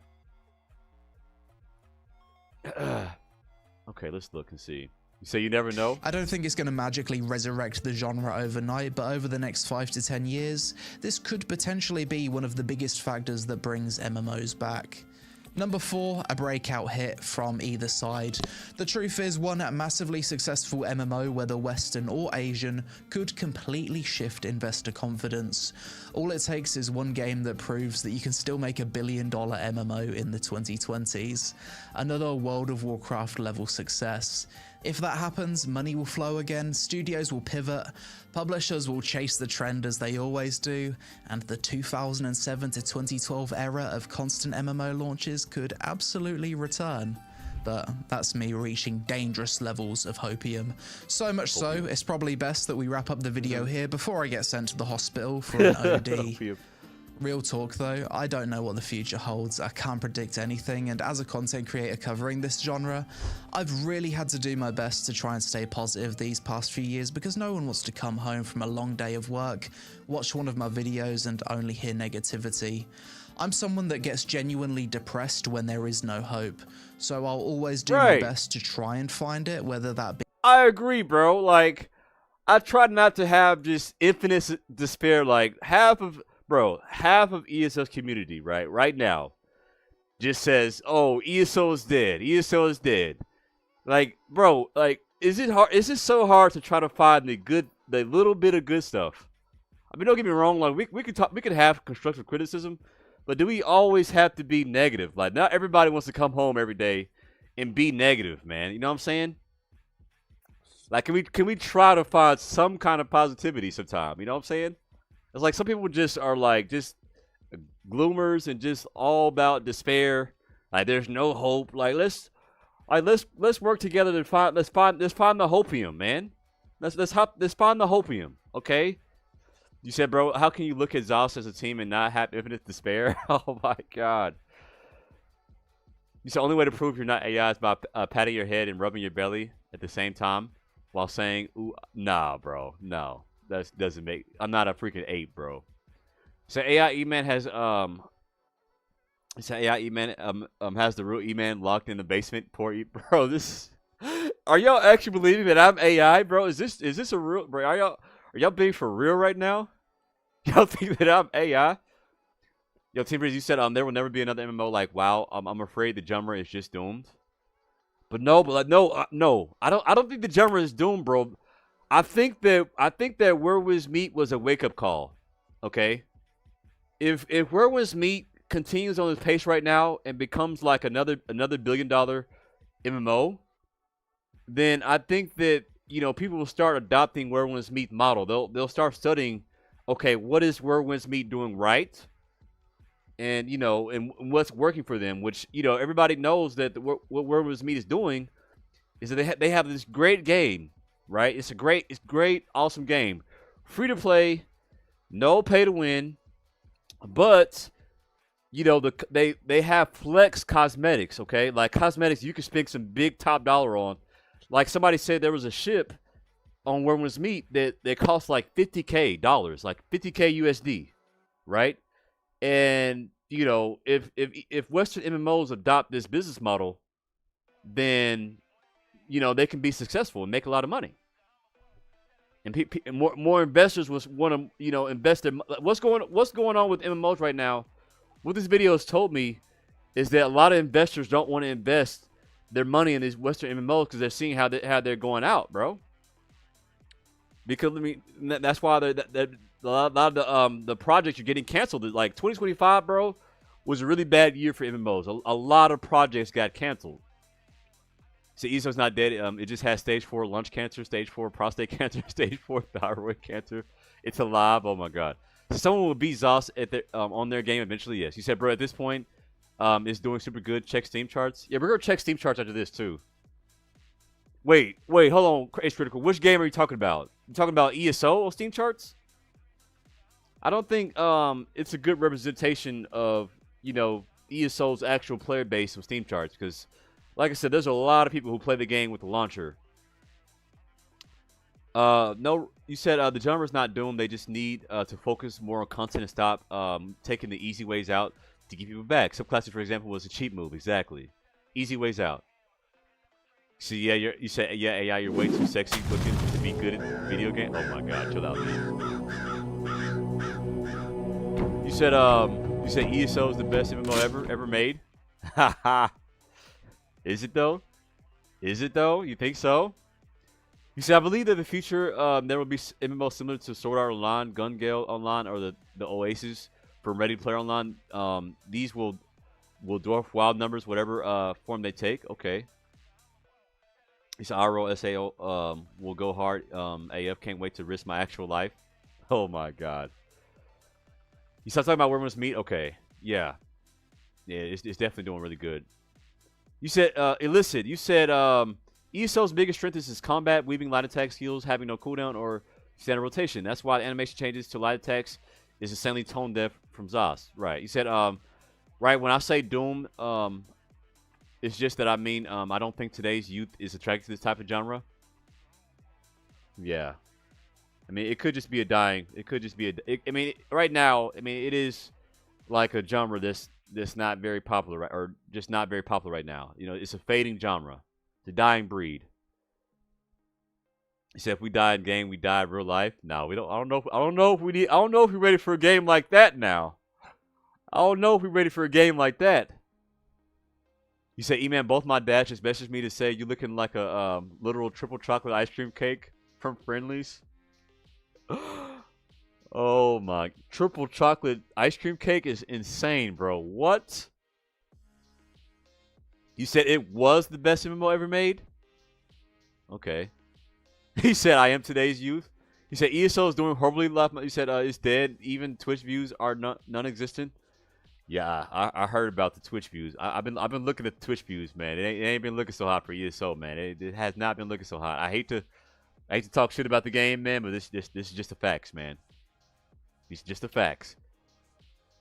He said this shit is fun, but they're killing it. Yeah, he said the youth love Battle Royale. Bro, yes. The youth of today love the Battle Royale games. Like Fortnite, PUBG, like, you know, the Warzone. They like the Battle Royale. Like, they like that. But honestly, I mean, that genre is kind of up and down, too. Like, the whole Battle Royale, sometime, like, that's up and down. You say listen, you're 14? What? No way you're 14, bro. That's crazy. You're correct in this game to be 14 years old, bro. What the fuck? That's wild. How old were you when you started playing this game, bro? What the hell? What were you, 10 years old? Sheesh. You said look around for deals on other good brands. There isn't only one good brand. Sorry, you AI, because I'm not looking to buy. Okay. You said New World launch was a big demonstration that there's a large community looking for a solid MMO. Yes, Frollo Baggins. There is a big community looking for MMOs, man. Like they really do, especially a good Western, you know, MMO. He said, "E-Man, could you show us some leg real quick?" No, I cannot. I'm sorry. I think you're on the wrong stream, brother. This ain't OF. This is Twitch and YouTube. You said ESO deserves to die at this point. You think it deserves to die? Chad, do y'all think ESO deserves to die? You said corporate greed will drown us all. You said bro was 4 when ESO came out, right? You said he was in the womb, but he was in the womb. That's crazy. That's wild, bro. Is this like your only MMO that you played, bro? Like, have you played the other MMOs? Illicit? You said Battle Royales get old fast? Yes. 100%. You said... Hold on, chat. Let me do something real quick. This guy wants to be funny. We gotta turn our alerts off for tonight, dude. Alright. You said they just need to work on it? Yeah, you said I want a strong fantasy MMO with more elves, dragons, undead, vampires, and war. I really just want ESO 2. I know that would never happen, but I do enjoy ESO for what it offers. Yes, I think we do need ESO 2 for sure. You say I'm a child, so you say E-Man is trolling. Okay. You say I hate when people abuse the follow alert and ruin it for everyone. Yes, they do, man. He said the minute I saw Zos was taking our money and putting it into some dumb shooter, I felt like my girl cheated on me. Zos cooked us all. Oh my god, that's crazy. You said I think ESO needs a makeover look-wise, bro. I honestly do. I really do feel like we do need ESO 2, man. ESO 2 would be so freaking lit. You say ESO 2 wouldn't hit the same, in my opinion? What? You don't think ESO 2 would hit the same? You said Wormless Meat is the future? Oh my god. You said the minute I saw Zos was taking our money and putting it into some other dumb shooter, I felt like my girl cheated on me. Zos cooked us all. Dang. You should also check the video on Discord. Okay, we'll check it out here in a minute. You said, bro, this team I can't do ESO 1. You said ESO 1. How will they do ESO 2? You never know, man. Some games like for instance Destiny 1, like I mean Destiny 2 ended up being a really good game compared to Destiny, you know, Destiny 1 and Destiny 2 did well, you know. You said I heard Project Blackbird was fired though. IDK if it was a waste, but too far out. Microsoft CEO has been very hands down shutting stuff down. It was a real promise. So they need to use Unreal Engine. Right. You said one of the solutions for ESOs to improve is someone to create a private server to compete with the official. A private server, interesting. How would that help ESO? See, yeah, Zos got fucked out. Fucked in now that money that was going onto the project is dead. Yeah, bro. So actually, like the MMO that Zos was working on, Ed Frigidhand. So the project that Zos was working on got canceled. Which I think it was called like What was it? Was it Blackbird? What was it called? I know you know Cosmic. It was Blackbird, right? That was the MMO they were working on. Yeah, Blackbird. Yeah, it got canceled though.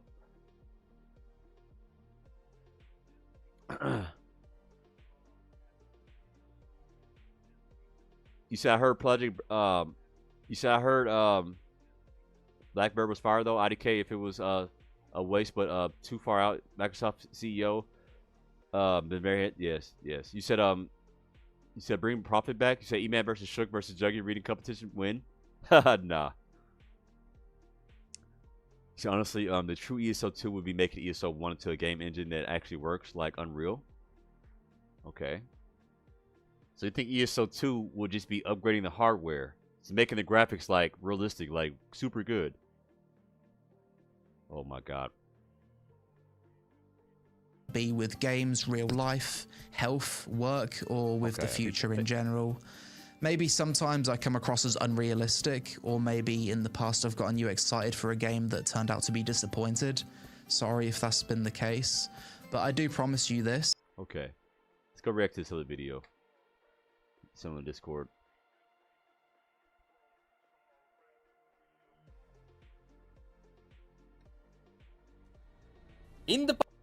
Okay. This is Riot, right? Riot?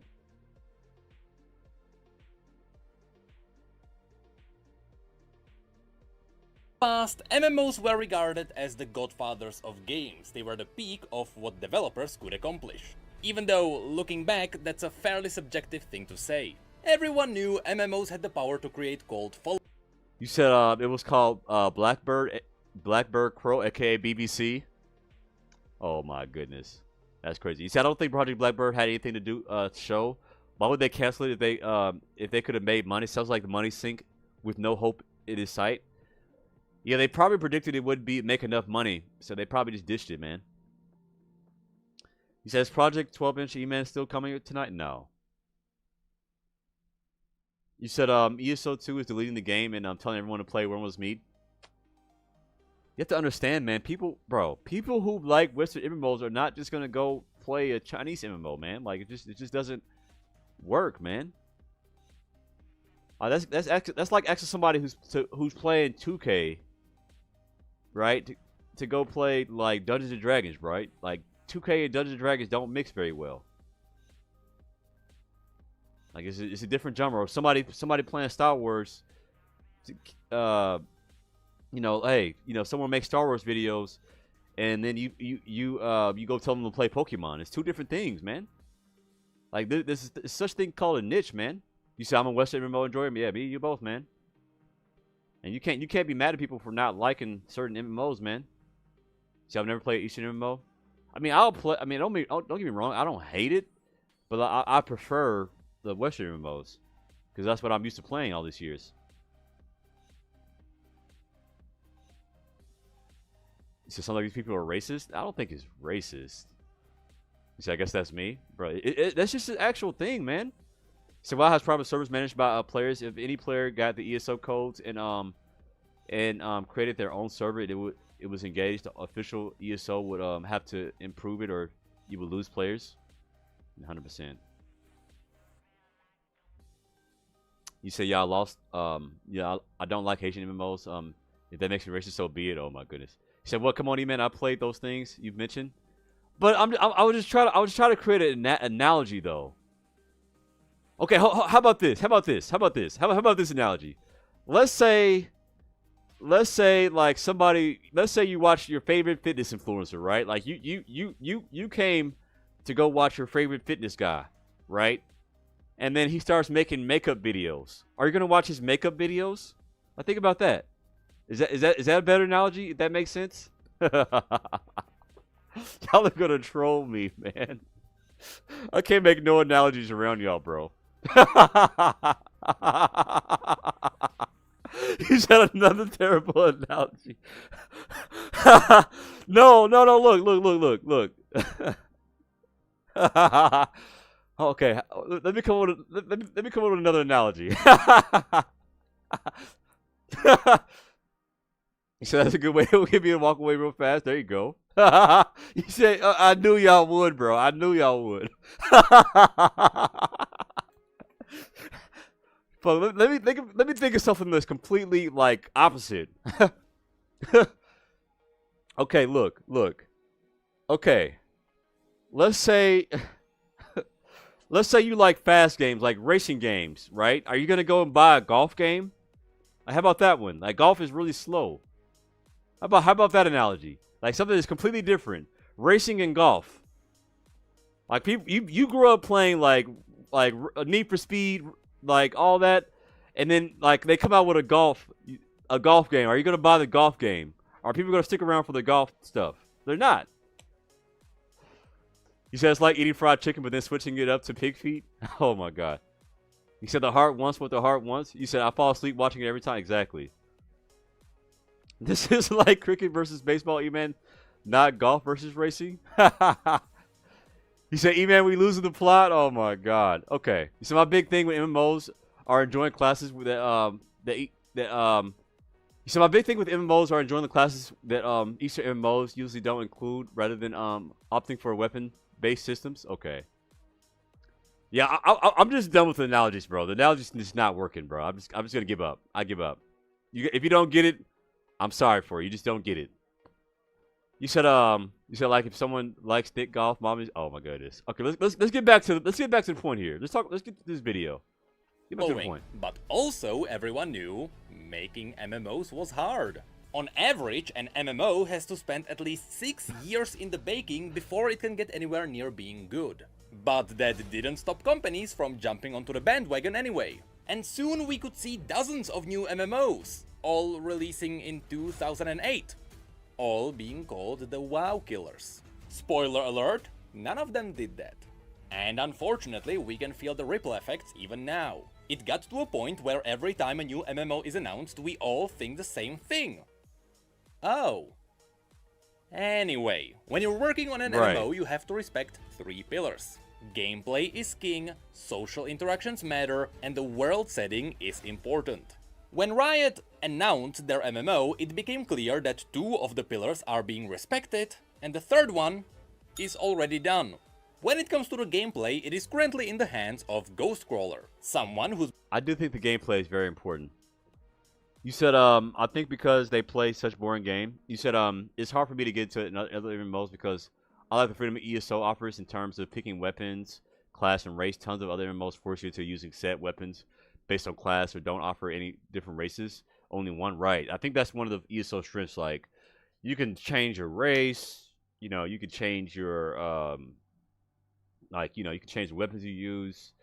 And they have potential with that system. Like, all they need to do is just add, like, I don't know why ESO won't add any more races. Like, add some more races. Like, add more weapons. Like, that's easily some content they can have. Like, that's good. I mean, as long as it's not pay to win. You know what I'm saying? So, man, you have a white man standing behind you and you're at eye level with something.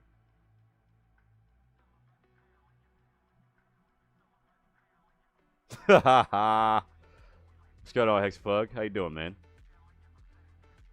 So you have the combat sucks. I ain't playing yet. I think the combat has to be really good.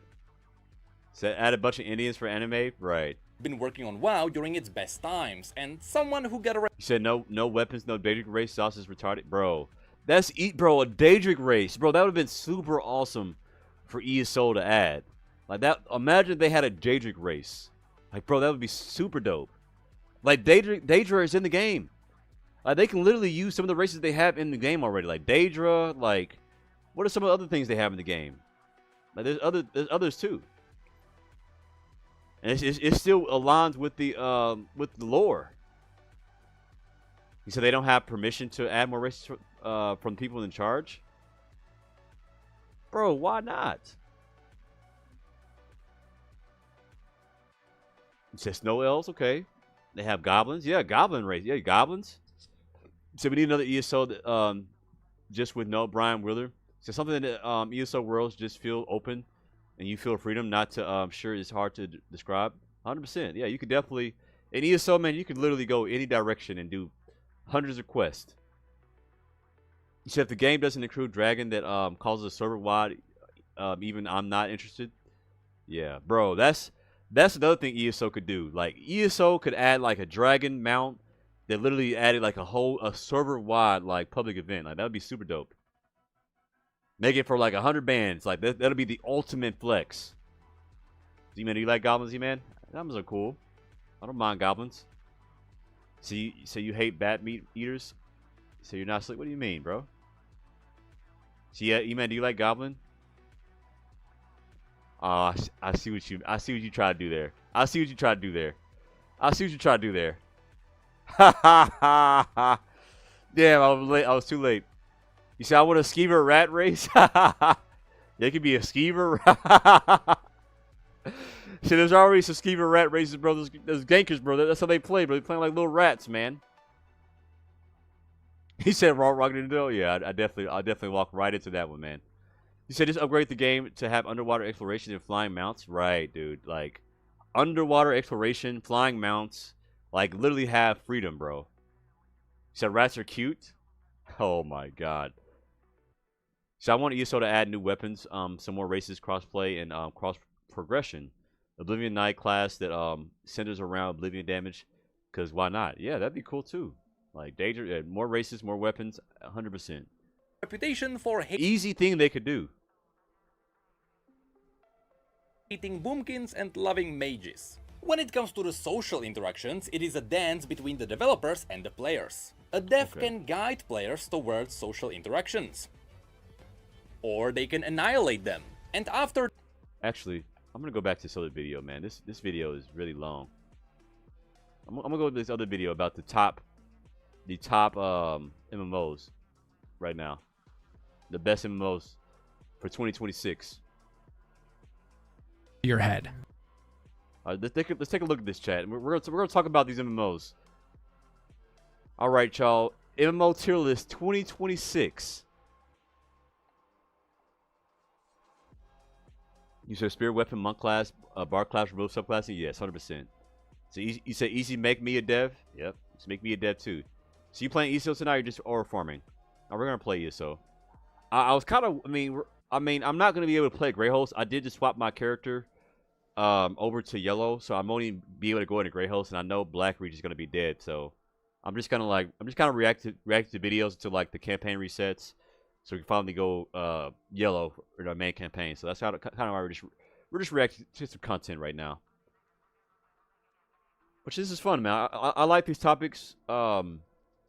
You know, I like talking about the MMOs. I know a lot of us are probably looking at, like, I'm sure a lot of us in the chat are probably, like, upset with the ESO right now, especially with the Vengeance update, stuff like that. And, you know, maybe you guys are looking for something else to play, or, you know, let's just talk about MMOs, man. Let's talk about the future of MMOs, the future of ESO, and let's just go from there.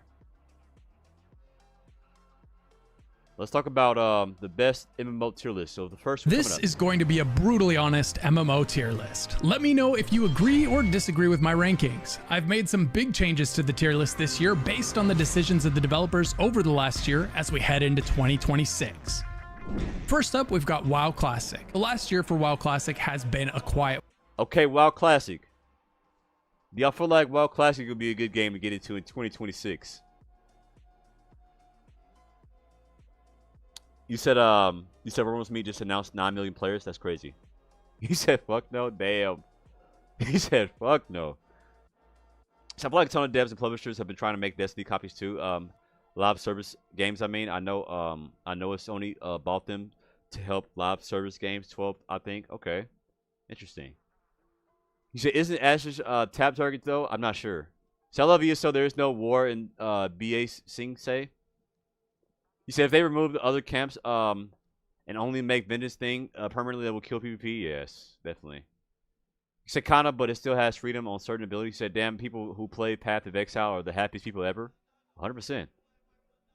Mona, you said the rest of the test community will probably fully disown ESO if they ever add playable Daedra and Dwemer.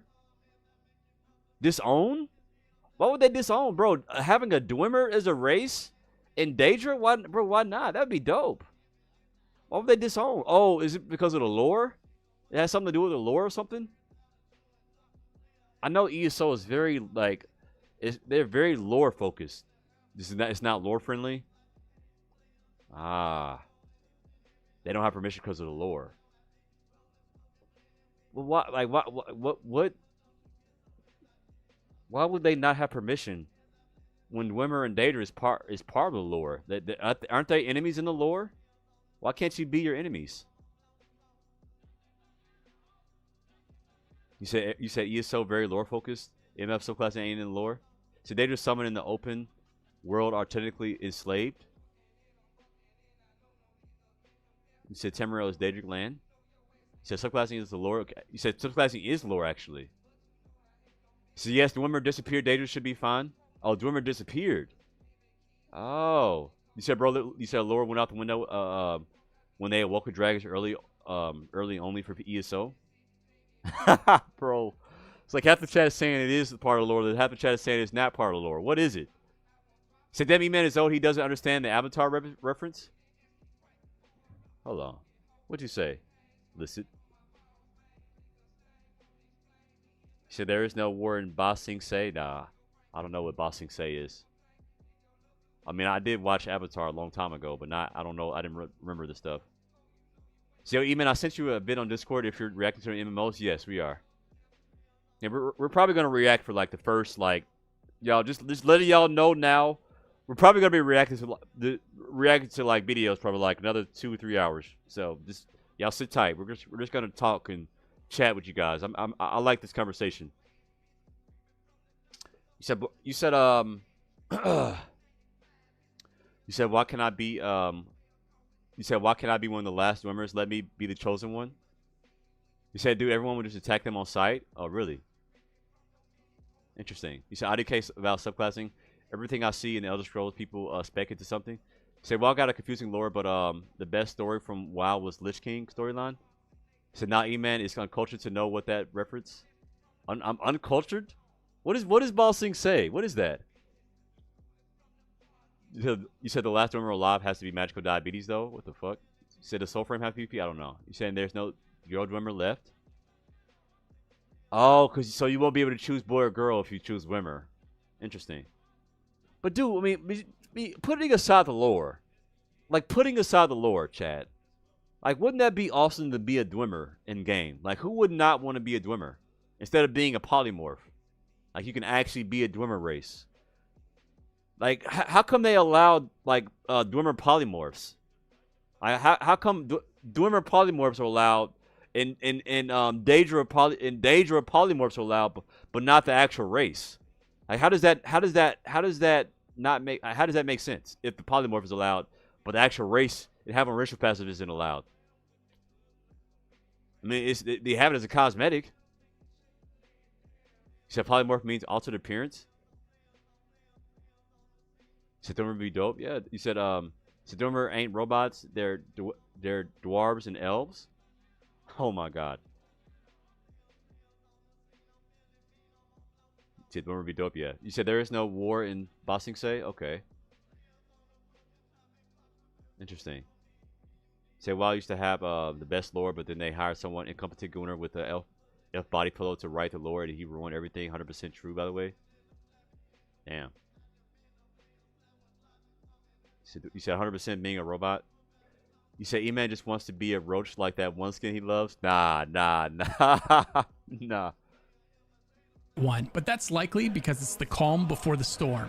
Updates have stopped for Season of Discovery, and Blizzard has gone quiet, apparently because they have their heads down and are working hard to release the next big version of WoW Classic. I'm hoping this is basically going to be old school WoW. In other words, a version of Classic WoW that forks from retail entirely. Oh my god, look at those PS2 graphics. I could not play, I'm sorry y'all, I could not play a game like this with these kind of graphics, bro. It's got to have some kind of graphics, bro. I gotta like what I'm looking at every day. Like, I cannot look at this shit. Look at this shit. Look at these graphics, bro. I cannot. I'm sorry, man. I don't know. Like, power to you guys who can do that, bro. But I cannot. Like, ESO already has like not the best graphics, but it's at least decent. It used to get its own. This right here is just nah. And its own expansions that stay true to WoW Classic. WoW Classic initially launched in 2019, and its massive appeal comes from the simple fact that it's a classic take on the MMO experience. You said retail WoW looks better, but they're still rough? Okay. You say even don't understand this is what people used to play? So you can visibly count the polygons in that model? Right, bro. You can literally count them out, bro. That's crazy. You said chill out on Wild Gang is 20 years old. It's still the king. Yeah, I mean it is still the king. I will give it that. I will give it that. But I just can't play the graphics, man. I just can't deal with the graphics, bro. You said I'd sooner be okay with walking around as a Bossman Nord or a cat Dwemer. Bro, oh my god, that brings me, bro. Imagine if ESO had subclassing races. Oh my goodness. Like you could. Like, imagine you could cross subclass, like, different racial passives. Now, imagine that shit. Like, a Khajiit had a baby with a Dark Elf or something, or... imagine that. You said this game came out freaking 2 decades ago. There are people who were in their 20s playing this who are now almost 50 or more. Sheesh. Well, I guess we can cut it some slack there.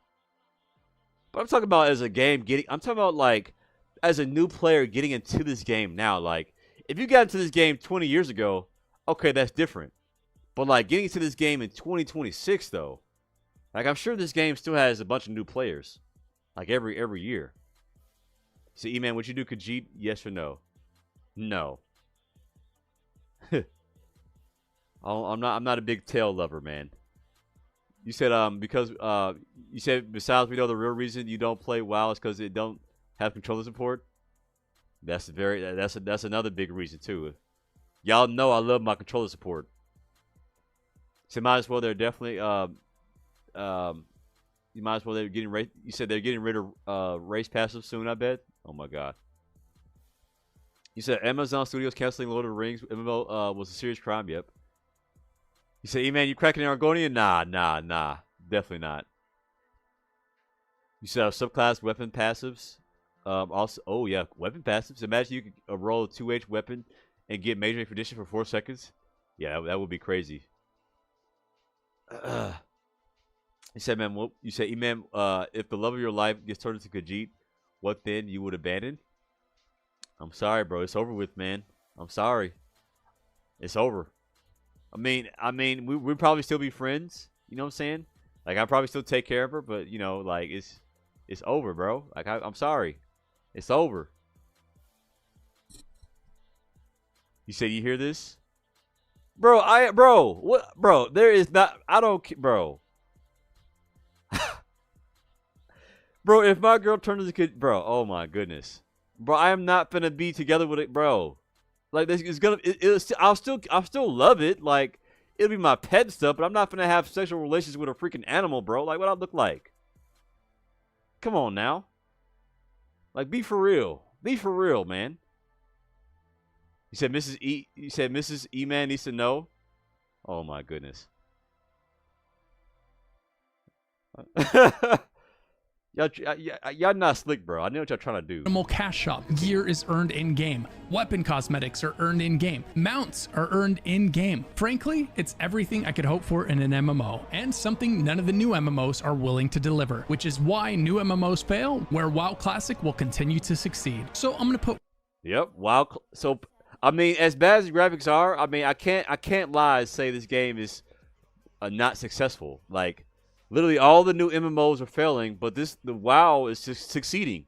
They're doing something right. WoW Classic in A tier. There's one big problem with Classic. All your progress is inevitably going to be wiped when they refresh the servers yet again. So all your progress gets wiped in WoW. Interesting. You say, I'm gonna go, what the fuck?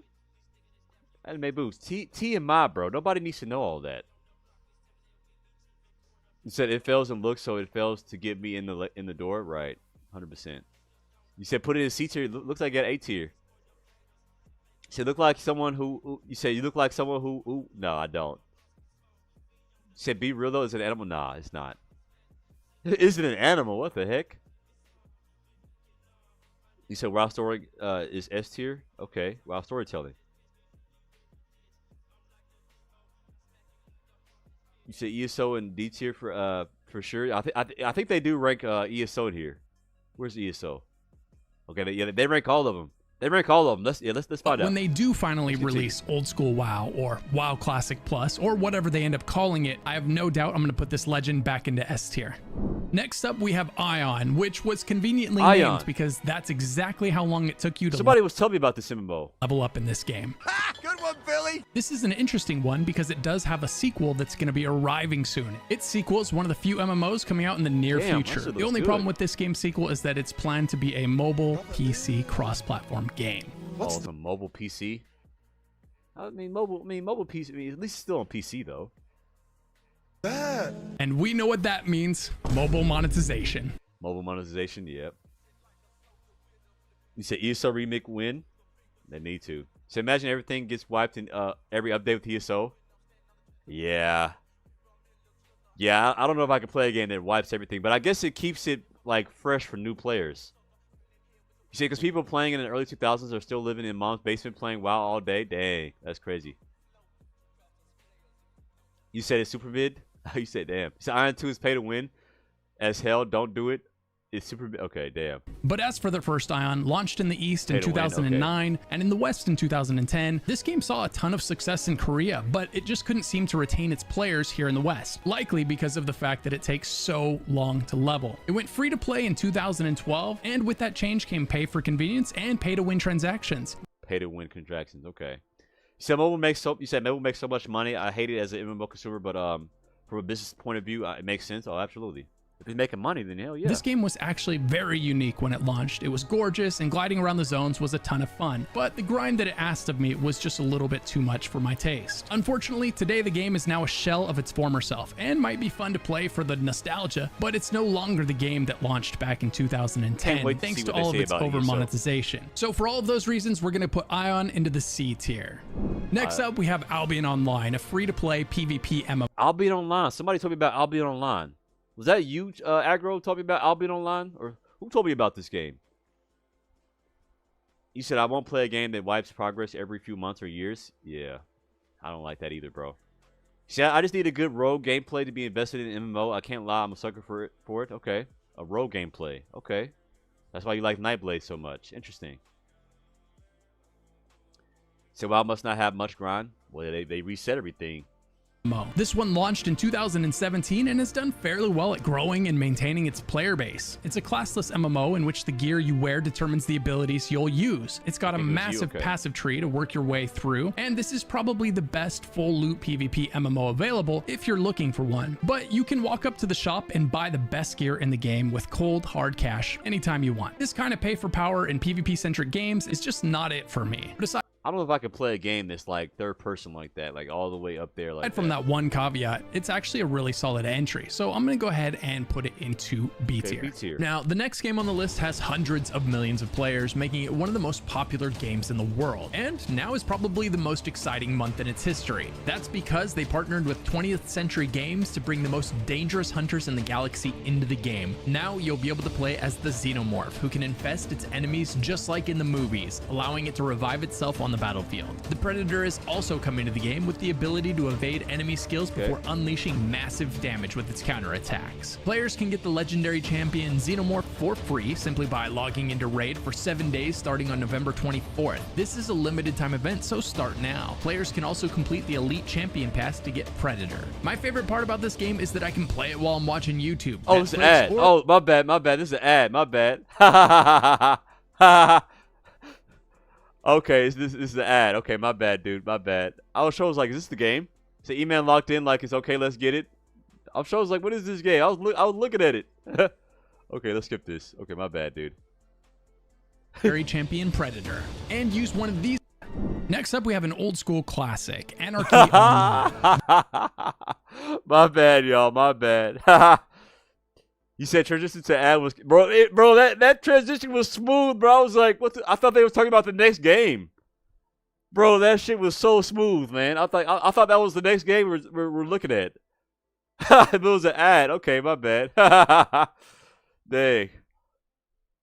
You said he was professionally shilling back there, right? Nah, for real. You said I played Raid religiously for years now. Okay, nice. Cosmic, I didn't know you played all these games, bro.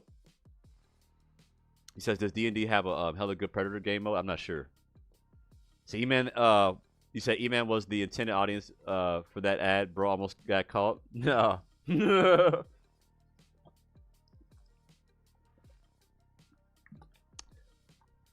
All right, let's continue. Anarchy Online. This game was made by Funcom, the same studio that released Dune Awakening. Anarchy Online was released in June of 2001, and it was the first big sci-fi MMO. It was known for blending deep character progression, a player-driven economy, and endless expansions into a living universe. But today, it's in maintenance mode. The lights are on, but not many people are there. Oh, our Anarchy Online is in maintenance mode, bro. This is going to be ESO, bro. Oh my god. It could be fun to revisit for a week or two, but that's about it. And for that reason, I'm going to go ahead and put this one into the C tier. Next up, we have ArcheAge. This was a game that was, in a lot of ways, better than it had any right to be, but it had some huge problems. ArcheAge launched in Korea in 2013 and in the West in 2014. ArcheAge is a sandpark MMORPG that was known for featuring a massive explorable ocean, a crime and punishment system, a combo-based tab targeting system. It launched really well, but they completely failed to prevent cheaters, and then oftentimes the people that weren't cheating were multi-boxing and abusing the labor system. Bro, they had cheating in this game. You said never play Anarchy Herd. It was good though. You said be real chat. Yeah, I really like sci-fi MMOs. I'm not the biggest fan of it. See, I love sci-fi anything, to be honest. I mean, to be honest, I've never played a sci-fi MMO, so I guess I can't really have an opinion on it. But I've never had a reason to try one. I mean, honestly, ESO and New World are the only really MMOs I've actually tried to get into, and then of course Destiny. But yeah. So E-Man, you said this happened in New World? Okay. It was an MMO with so much wasted potential that it's part of the reason Ashes of Creation was created. The game is way past its prime now and pay to win. So for me, it's only good as a nostalgia trip for maybe a week. And for that reason, I'm going to go ahead and toss this one into the C tier. Next up, we have Asheron's Call. This was actually one of the first 3D MMOs. Releasing all the way back in 1999, You said ArcheAge, literally what I sent you on Discord? Oh, so it was a pay to win one. So D2 is the most I've tried, but IDK, but I don't seem as they don't seem as interesting. I like Destiny, man. It was just, you know, I just like the ESO, man.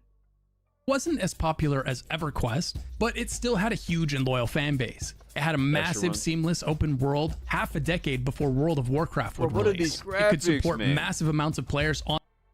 I guess MMOs nowadays, like a lot of these MMOs came out a long ass time ago. Like, look at this shit. Like, what is this hair? Like, oh my god. On screen at once, and it offered an impressive draw distance for the time. The servers kept their lights on for a long time. The game went free to play in 2014 before finally shutting down its official servers in 2017. Oh, it shut down. You can still play the game on private servers, but it's definitely not getting any more updates, and you're not likely to encounter a lot of other players. Still, if you want to boot it up and take a brief trip down memory lane, the ability is there. They're talking about they're talking about dead MMOs too, man. Like, dang. This was actually dead. What the fuck? What the fuck? You said I stopped YouTube after Witness BS.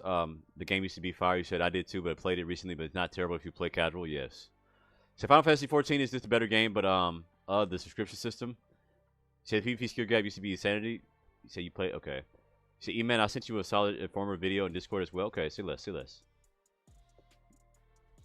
Yeah, we'll watch it after this. But I think the trip would be very brief, given the current state of the game, and for that reason, I'm going to go ahead and toss this one into the C tier. Bro, he is very lenient on these games. Like, what? Like, why is how is this game not putting? How is he not putting these games in F tier? The game is not getting any updates, and it only has private servers. Like, what? Well, I guess it was good back in the day, maybe. So imagine if dead MMOs get ranked better than ESO, bro. I'm really curious to see. Like, where is ESO at? Okay, Elder Scrolls is like right here, 14 minutes. Let's continue the video. I want to see where he ranks ESO at. Next up, we've got Black Desert Online. In the last year, this game felt like it took one step forward and then one step back. Released in 2015, and it's still one of the most beautiful MMOs out there. It's often praised for its combat and its graphics, with the primary downside of this MMO being the significant lack of group content for the players who enjoy that. Recently, expansions did add some PvE content for players looking for more to do outside of PvP in this game, and the monetization improved when the devs took back publishing rights, but lately it appears to be sliding again. Not to mention the fact that this game offers 3 different subscriptions that you can have all at the same time. 3 subscriptions? What? That's crazy for BDO. What the heck? The monetization is the one that's really holding this game back for me. Between the pay for power and the 3 different subscriptions, the best I'm going to be able to do is put this game into B tier. Okay, so Black Desert got B. Okay, that's not bad.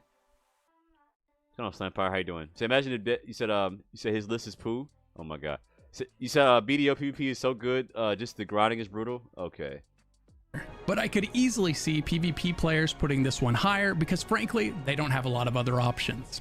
And if you're enjoying this video, be sure to do me a huge solid and like and subscribe to be kept up to date on the MMO genre. Thanks, now let's get to the next one. Next up we have Blade & Soul, released in the West in 2016. In its prime, it was a solid game with great combat, although it was way too instance for my taste. There were too many small zones for it to feel like a true open world MMO. This game had more load screens than just about any other MMO I'd ever. Why is your character so small? Or you just zoomed out too far? Character is hella small. You said BDO is PvP focused game. BDO PvP is yeah. You said, but then you remember the amount you need to grind PvE. See, ESO was PvP focused at launch, but it pivoted to housing and easy PvE. Yeah, because that's what made more money. So how you gotta trash it and put it in B tier? I don't know. You said ESO has to be B tier then, bro. Imagine if BDO gets ranked higher than ESO. I'm really curious. You said I played the hell out of this Blade & Soul. Okay. Played, and the more load screens there are in a game, the less it feels like an MMO to me. The combat was great and the game was gorgeous in its time, but today it's probably best described as an almost dead pay-to-win MMO. And for all those reasons, we're going to toss this one into the C tier. Next up, we have a little bit of a disaster known as Bless Unleashed. Launched in 2020, and they keep remaking this one and re-releasing it, but it never survives.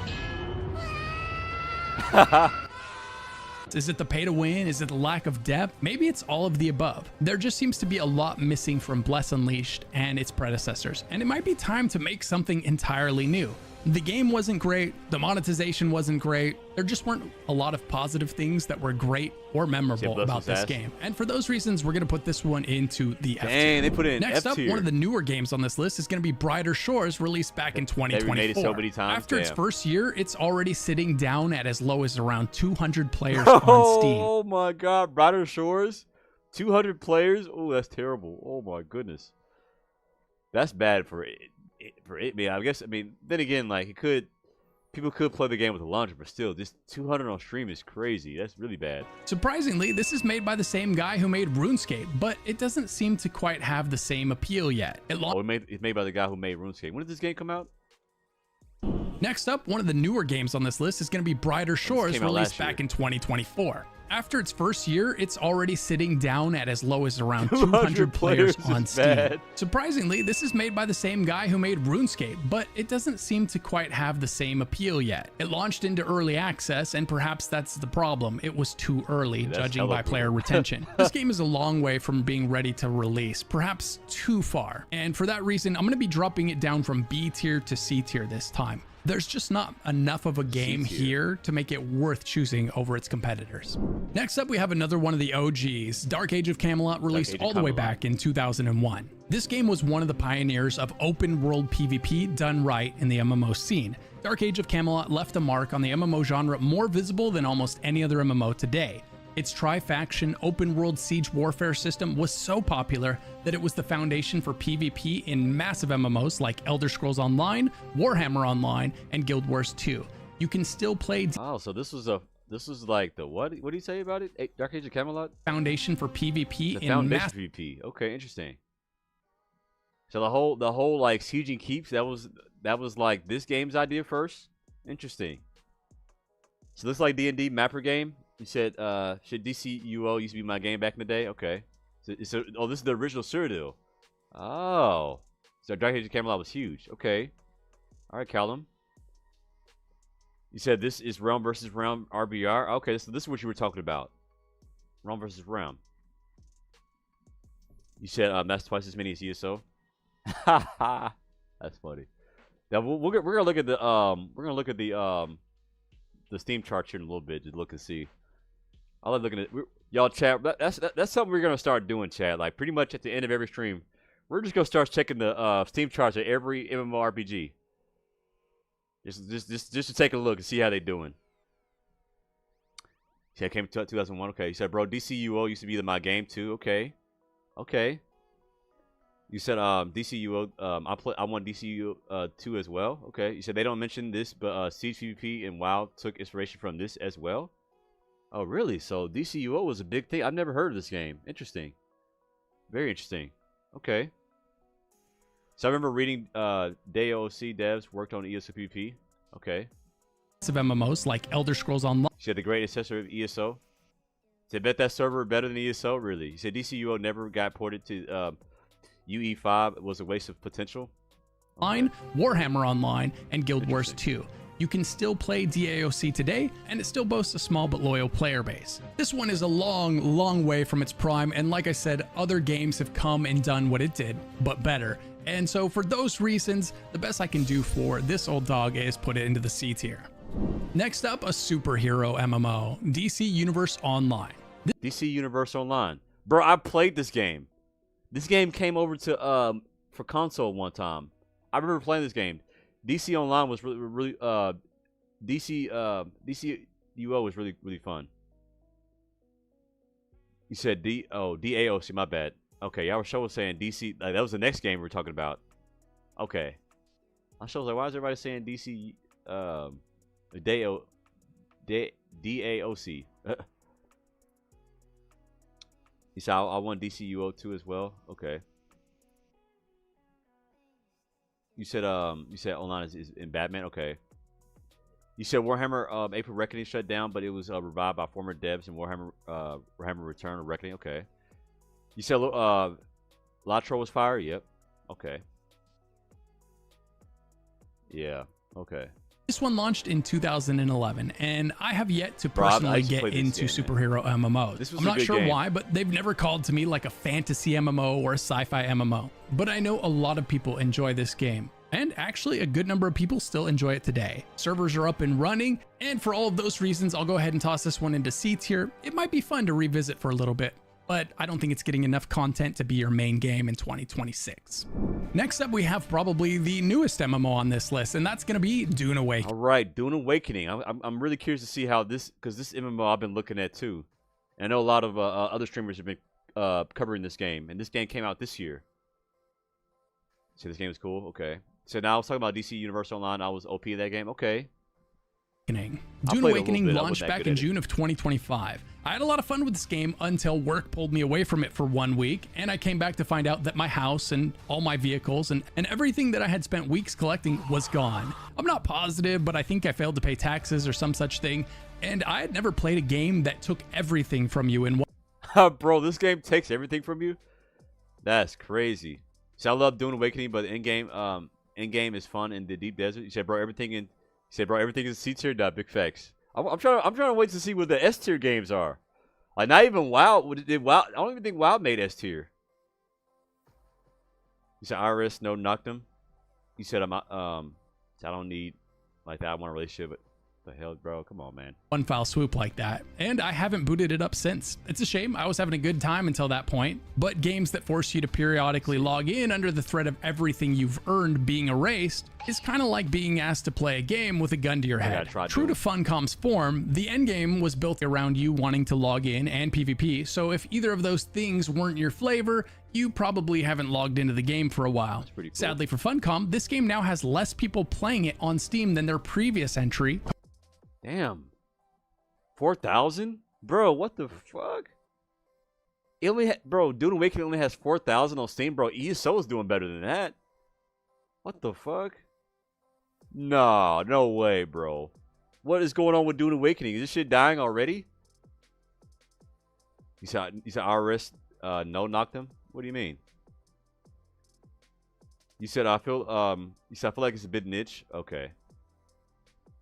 You said the new expansion was mid. Dang. So quit like P10s tried to play new expansion, nah, it ain't it. Dang, that's crazy. Nobody's playing this shit, bro. This shit's deader than ESO, bro. What the fuck? I was expecting more than this. That's crazy. The MMOs becoming a niche in general, yeah, they really are, man. Conan Exiles, which released in 2017. It's going to be interesting to follow this one over the next year and see if they can flesh out that end game a bit more and improve player retention. I genuinely had a great time with this game until they released all of my progress while I was logged out for work, and it's still got loads of new content. Yeah, maybe they need to change something like people losing progress. Planned for it. So this is definitely a game you could log into and play for a while if it's your type of game. You said Dune has a lot of bugs and exploits that need to be fixed. Some people don't like the end game. Yeah, I heard the end game needs to be. Like you said, Speed doesn't look happy. No, he definitely wasn't. So Dune is very different from a standard game and has a full loop PvP. Oh, really? Okay, limited PvP. Gotcha. Okay, so it's very different. Like you lose all your stuff when you PvP. That's not fun.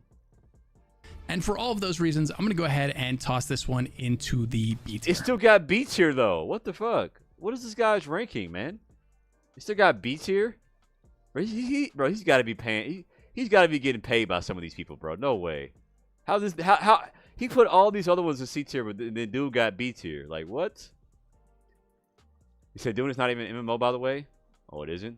What is it considered then? You said the average Gen Alpha will die if you make them play and stick with the MMO. Oh yeah, that's true. So Dune is a good game, but it's not an MMORPG. My wife loved playing Dune. Okay, so what is if it's not an MMORPG? What is it then?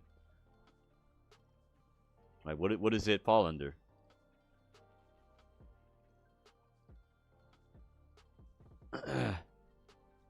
You said it's a pseudo MMO. You said Dune is a survival craft MMO. You said Dune is like a Rust. Okay, interesting. Dazen. Okay, interesting. Continue. Next up, another old game, Dungeons & Dragons, released back in 2006. This game was a true attempt at offering you the D&D experience in an MMO. It even had a D&D narrator. A game that's called literally Dungeons & Dragons. Wow. You said it's more like a survival game. It's like Rust or Ark. You said RPG, MMO like systems. Okay. It's like Rust, MMO survival. Gotcha. That's what everybody's saying. It's MMO survival. Narrating your journey as you make your way through the dungeons. The game does a lot right, but it also did at least that much wrong, especially in more recent times, namely the monetization. It's free to play, and so they've elected to monetize it in all the worst ways possible. Buy skills, yeah, you can do that. Buy levels, you bet you can. And if you didn't like the loot that the boss dropped, you can pay real money to re-roll it. All of that is just a massive turnoff to me. And it's... You said it's not massive multiplayer? You said you have multiplayer survival game? Okay. So I never played this, but played Neverwinter? Okay. Too bad, because there's a half-decent MMO experience under all of that somewhere. But it's hard to find. Yeah, we're coming up on ESO between soon. The neglect and the over-monetization. This one could be fun for a brief visit if you're willing to look past all of the horrible monetization. It's coming up. So I'll go ahead and put this one in the C tier out of respect for what it used to be, but it's not that anymore.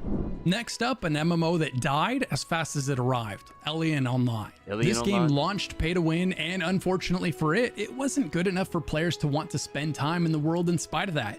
It launched in Unreal Engine 3 when modern MMOs were building in Unreal Engine 5, and the graphics were already dated at best. But the biggest problem for this game is that no one wanted to play it. The cash shop was full of create a problem to sell you the solution, and they didn't do a great job of disguising that.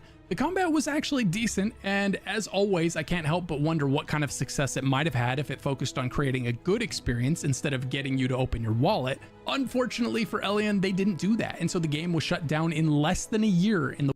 Bro, the game was shut down in less than a year. It's crazy. Sheesh. You said try this one too. You said video wasn't pay to win. It would be S tier. Okay. You said E-Man here shitting on graphics, but I bet the next game he gets into will be the most scuffed game imaginable. Nah, man. You said Toontown S tier, calling it now. You think so? Toontown? you said Lord Troll will be B tier. I'm curious. You said bro's gonna C tier. Y'all chat. I wonder, bro. I wonder who's gonna get this right. Where ESO is gonna be. It's coming up next. West. And then it shut down everywhere else in 2023. This MMO is a fantastic cautionary tale of what happens when you create a decent MMO and then make it way too pay to win. And for all of those reasons, we're gonna go ahead and put this one into the F tier. Next up, another MMO that had a rough launch but managed to turn things around, and that's gonna be Elder Scrolls Online. All right, chat. What do y'all think? Where y'all think ESO is gonna be? Before we progress, let me see where y'all think ESO is gonna be. You said C tier for sure. He said he's ranking. He said he's ranking ESO A tier or S tier because he's an ESO dick rider. Oh my god. He said I'm gonna say ESO is either C or B tier. Okay. You said New World graphics were good. What do you mean? You say E-Man was complaining about graphics while not liking Werewolves Meet, but liking New World. Bro, New World had great graphics, bro. What do you mean? What are you smoking, bro? New World had better graphics than ESO. If we're being honest, like, even with the, like, everything. What you talking about, bro? You said S tier? You said ESO A or B? He says G for gay tier? Oh, my God. You said ESO of Final Fantasy S? You said Oscar Roscoe S? You said otherwise this dude... You said ESO has to be a B tier, otherwise this dude should never be listened to again. You said ESO A tier. If he actually played hard, you said A. Okay, got some A tiers in the chat. B tiers. Okay. You said New World is very atmospheric. Yes. You said probably C. Let's continue. Let's see what ESO gets. Launched in 2014, and then about a year later, removing the mandatory sub, ESO is a solid MMO and one of the better ones that you can play without a sub. But veterans will tell you inventory management is gonna be pretty brutal without that sub. It's got incredible dungeons. Yeah, I mean, inventory management is pretty tough without a sub. Okay.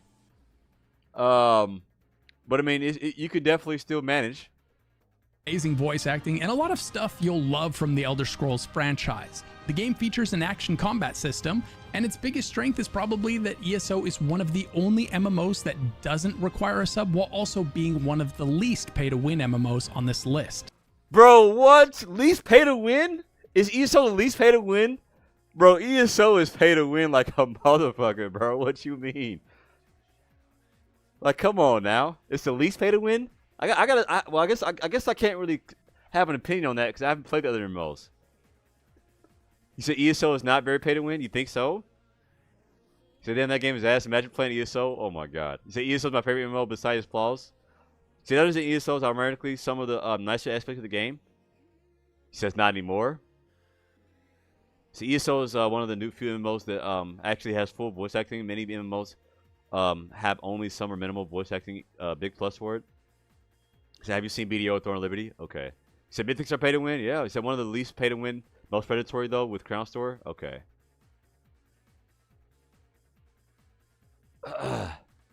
Okay, so I guess if you're comparing it to BDO and Throne of Liberty, okay. But man, like they have some of the best mythics in the game behind pay to win, man. You said now ESO isn't pay to win actually? He said he's comparing to other games. Okay. He said Crown Store crates are predatory as hell, but you can't buy stats or anything to be better than people. Okay, that makes sense.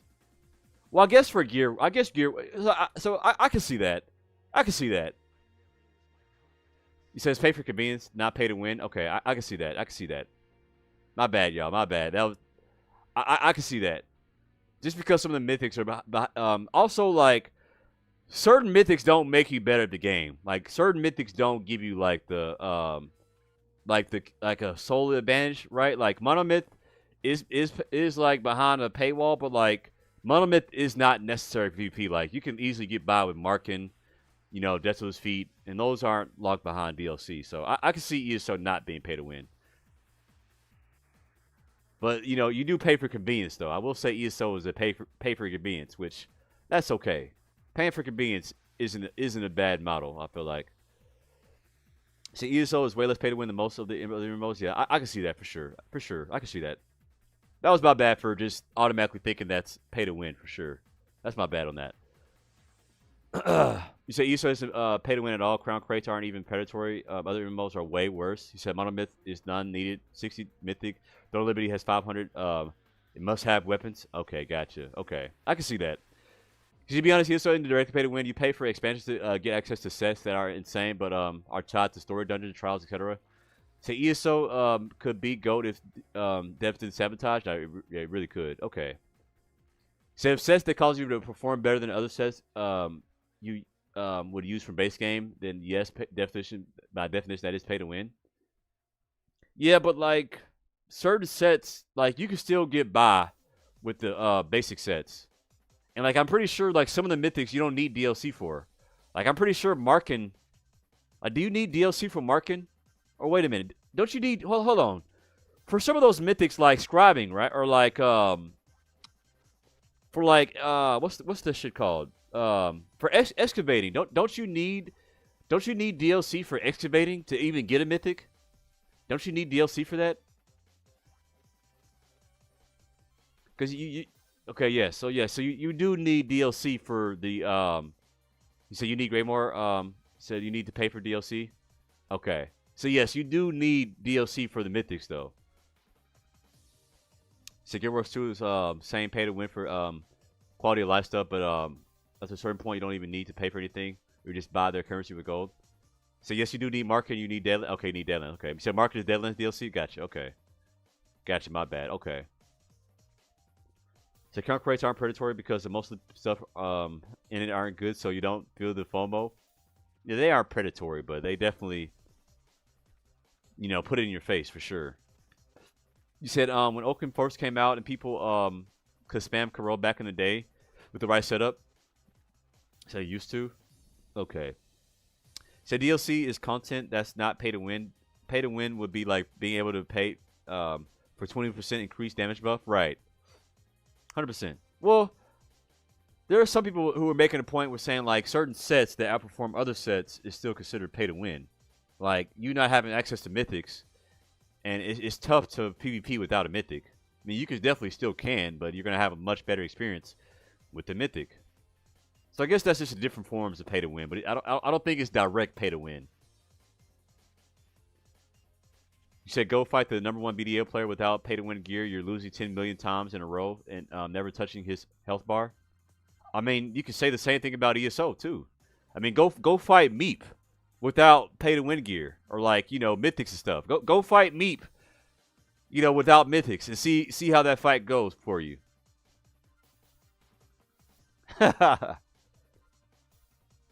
You said fight Meep and you're touching. You said fight Meep and you're touching his health bar. Bro, I don't even think you're touching his health bar, bro. I don't think you're touching his health bar. You said our mythics pay to win. You said BDO literally won't make you. You said BDO you literally won't make his health move. Damn.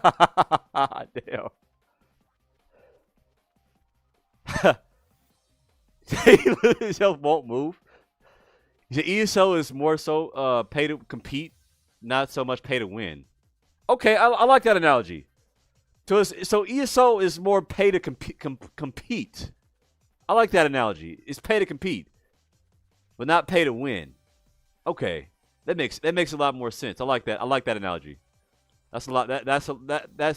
That's true, Illicit. That's true. See, I mean, every time they release a new class, new mythic, it's OPAF. Then later they tune it. That's kind of pay to win if it's temporary. But see, what he said is pay to compete. He said pay to compete doesn't make any sense. How does that not make any sense? He said pay to play, technically. Time to make a note, pay to win ESO build video. Because paying to win is you're paying to win. He said, but you do win more often because you can compete? So imagine trying that in WoW without the last X pack that came out. Oh my god. He said, do you have to pay for the mythic? So you have to pay for the DLC in order to get the mythic, Tristo. Said BDO been doing some good promo stuff for giving away in-game PvP gear like TT Blackstar weapons and such. Still have more work to do after that though. Okay. Yeah, so you won't have access to the mythics unless you pay for the DLC in order to go farm for that mythic. Yo, Black Belt, appreciate the follow, man. Welcome in. Hope you're doing well. I turned my alerts off because some guy wants to be funny. He thinks it's funny. You said, bro, you're trying to compete with the pay to win player. That guy has DLC is pay to winning. Wait, what? You said, can you beat most plugs with Markin even if they have mono? Yes, you can. Bro, I beat people with Markin even though I have mono, man. And you can definitely compete. You can definitely compete with Markin. Like you can compete against Monomyth. Honestly, like I don't even think Anime Boops even uses Monomyth. I think Anime Boops is a sole Markin user for the most part. If I'm not mistaken, he competes with everybody, and me too. And I use Deathless Feet, and I compete with people who use mono all the time. You said, what's happening with your game? What do you mean, G.I. Joe? You said, does ESO Premium Edition give you all DLCs? I think it does. I think it gives you DLCs, but I think you still have to buy the expansions. So Heaven has no DLC and beats some people in BG. Skill goes a long way in ESO, yes. Skill goes a long way in ESO for sure. But there is a skill ceiling when it comes to there is a skill ceiling when it comes to ESO though. Like you can only get so good with your gear. Like if somebody has better gear, no amount of skill will help you if you don't have like the best gear. So I put on 12 Shatter and cleaned out Stormhaven. Bro, 12 Shatter is actually a really good dueling build. Like that shit's straight damage. Like people sleep on 12 Shatter. That shit's actually goated in duels. So how about to buy DLCs is not pay to win, is pay to play because it's part of the game. It's exactly with 12 Chatter is not pay to win, it's fully free. There you go. So look at it this way, which is worse, buying the chapter and doing content dungeons in Sea Serpent's Coil or Monomyth, or buying them in the Crown Store? That is true. I guess you still have like I mean that would be real pay to win if you could actually buy mythics in the Crown Store. Like imagine if you could buy mythics in the Crown Store. I don't think you could buy like, I know sometimes you could buy like certain leads with certain vendors and stuff like that. You can buy leads, but yeah, but at least you can't actually go and buy mythics. That would be serious pay to win. So I think ESO's pay to win isn't like super bad, but you still have to pay for a few things. So it's not bad. It's definitely a lot worse than other games. So to be honest, ESO is good, more about being good on PvP. Best gear doesn't help at all. I come from some pay-to-win games, and ESO feels so distant from those games I played. And hi, man, what's going on, Razion? So ESO being pay to win would be them having CP 1000 gear and that you have to pay money for that has double the stats of 160 CP gear. Yes.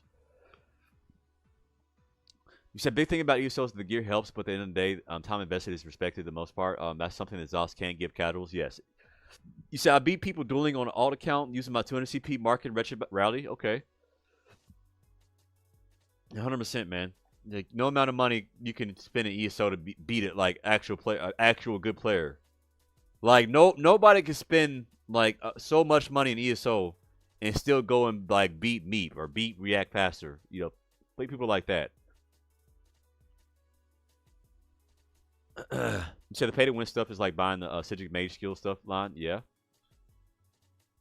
But I mean, I think that's not really pay to win. I feel like it's more paid for convenience. You know what I'm saying? It's more of like pay for convenience, because it's not locked behind it. You can still go and grind it, and like not only that, like the Citric still like you can't buy the guild skill lines unless you leveled it up on one character first. Trust me, I bought that so many times. I hate grinding Mage skill. I hate grinding Mage books and Citric skill line. So like every other character except for my first, I bought it. So like you do have to grind it at least on one character first. So that's kind of cool. So I'll be React, stop glazing him next time. Put me on there, little bro. Okay, anime boost then. So I think MMO stores should hey man, like being glazed, bro, it just puts a target on your back. I hope you know that, anime. You said I think MMO stores can always be cosmetics and maybe limited XP scrolls. No in-game item that affects gameplay in terms of stats should be behind a paywall. 100%. Is that on the entire Neopia guild? Oh, really? I think Alchemist would probably have something to say about that. So casuals out here playing with their elbows and not sadly people listen the most. Yes, so some people still win stuff off meta build. Exactly. All right, let's continue with the ranking. I'm really curious to see what ESO gets in the ranking. A sub, but veterans will tell you inventory management is gonna be pretty brutal without that sub. It's got incredible dungeons, amazing voice acting, and a lot of stuff you'll love from the Elder Scrolls franchise. The game features an action combat system, and its biggest strength is probably that ESO is one of the only MMOs that doesn't require a sub, while also being one of the least pay-to-win MMOs on this list. So he plays ESO, so he's probably gonna have like a lot more bias towards this. So yeah, Chad, I'm predicting like a B or A tier easily. Let's see. Its biggest con is that all of the best cosmetics are tucked behind loot crates that you have to gamble for. So expect to spend upwards of $400 for that pretty mount that you want. Expensive cosmetics aside, if you're looking for lots of amazing bite-sized stories to get lost in, something that doesn't require a subscription, and something that isn't pay to win, there's not a better option out there. And for all of those reasons, I'm going to toss Elder Scrolls Online into the A tier. He gave ESO an A tier. Wow. He gave him an A tier. Wow. Chad, do y'all think ESO deserves an A tier for MMOs? I'm curious. He said he's an yeah. He said I told you to be ESO Glazer. He said fucking Glazer paid actor. He said ESO equal to WoW confirmed. That's what he said, man. For 2026. So he will give Guild Wars 2 an S tier? Oh, absolutely then. Oh, wow. Okay. Interesting. You said F tier? Dang. So hell must have frozen over to rate ESO equal to WoW. Well, I guess that's new players. You see, I guess as new players, I guess new players think this game is cool. You said I play a lot of MMOs. I say it's an A. Okay. You said that's fair. You said yes, deserve. Okay. All right. You said it's fair. I agree. A tier. Okay. ESO's an A tier. Interesting. I mean, we all do know that the ESO could easily be the best game if like performance is great. And like the meta was balanced. Like it could be S tier, because at the end of the day, that's all that. And crossplay too. Like if they had crossplay, if the game was more balanced, like performance was good, and people played, like a lot of people played this game, then this game would be S tier easily. You said I'm having a lot of fun ESO as a new player. Just saying, okay. You said I will also say it's A, okay. You said as a new Joe Bob that plays 2 hours a week is fair. That's only half of WoW. He hasn't even ranked the main version of WoW yet. Okay. So WoW almost doesn't have open world PvP, so ESO is better than that. WoW, okay. You say it was F tier today because of the lag. You say it's an alternative to WoW for the action-based MMORPG style. I say it's the best. Okay, team. You said I put 10 years in the ESO, so definitely deserve an A. Yeah, me and you both, man. It's crazy how a lot of the players rank it low, though. So I think it has one of the best upgrade systems. He said new dev team, and it could be S tier 100%. 100%. Yes. Or just, I don't know, just the new direction of the game, man. It just needs a new direction. Do y'all think that, so chat, do y'all think that ESO needs new devs? Do y'all think they need to get rid of Brian Wheeler and Gina, what's her name, Gina Bruno? I think they need to get rid of her, and it'd be a S tier game. But then again, like, if they bring somebody new in, there's no guarantee that the game will be good. You know, the game will be going in the right direction either. You know what I'm saying? It's a risk either way. You say get rid of both, please? Dang. You said not just two. You said not just two of them, all of them. Dang, all of them need to go. Sheesh. You said I saw a new player today. Maybe is one guy this guy's viewer. You said 100%. So the new dev team doesn't know what they're doing. Yeah, exactly, bro. You said especially him. Sheesh. Wow, the chat has spoken. See, no flame, but that's Rider Shade live stream with PvPers. E-Man and Shook were there, and it was okay. Okay. So yeah, as a new player, it was fun, but I want to get into PvP, and waiting for 2 hours for a battleground is pointless. Any help to get any games? Games? Q for solo, bro. So those guys at the top don't code, so who cares? Just need people with good ideas. So Osmond Gold said F tier for ESO. Bro, Osmond Gold put the rank. Bro, who has Osmond Gold? I want to see Osmond Gold's rating of this game, bro. I need to see that. Who has Osmond Gold's rating for ESO?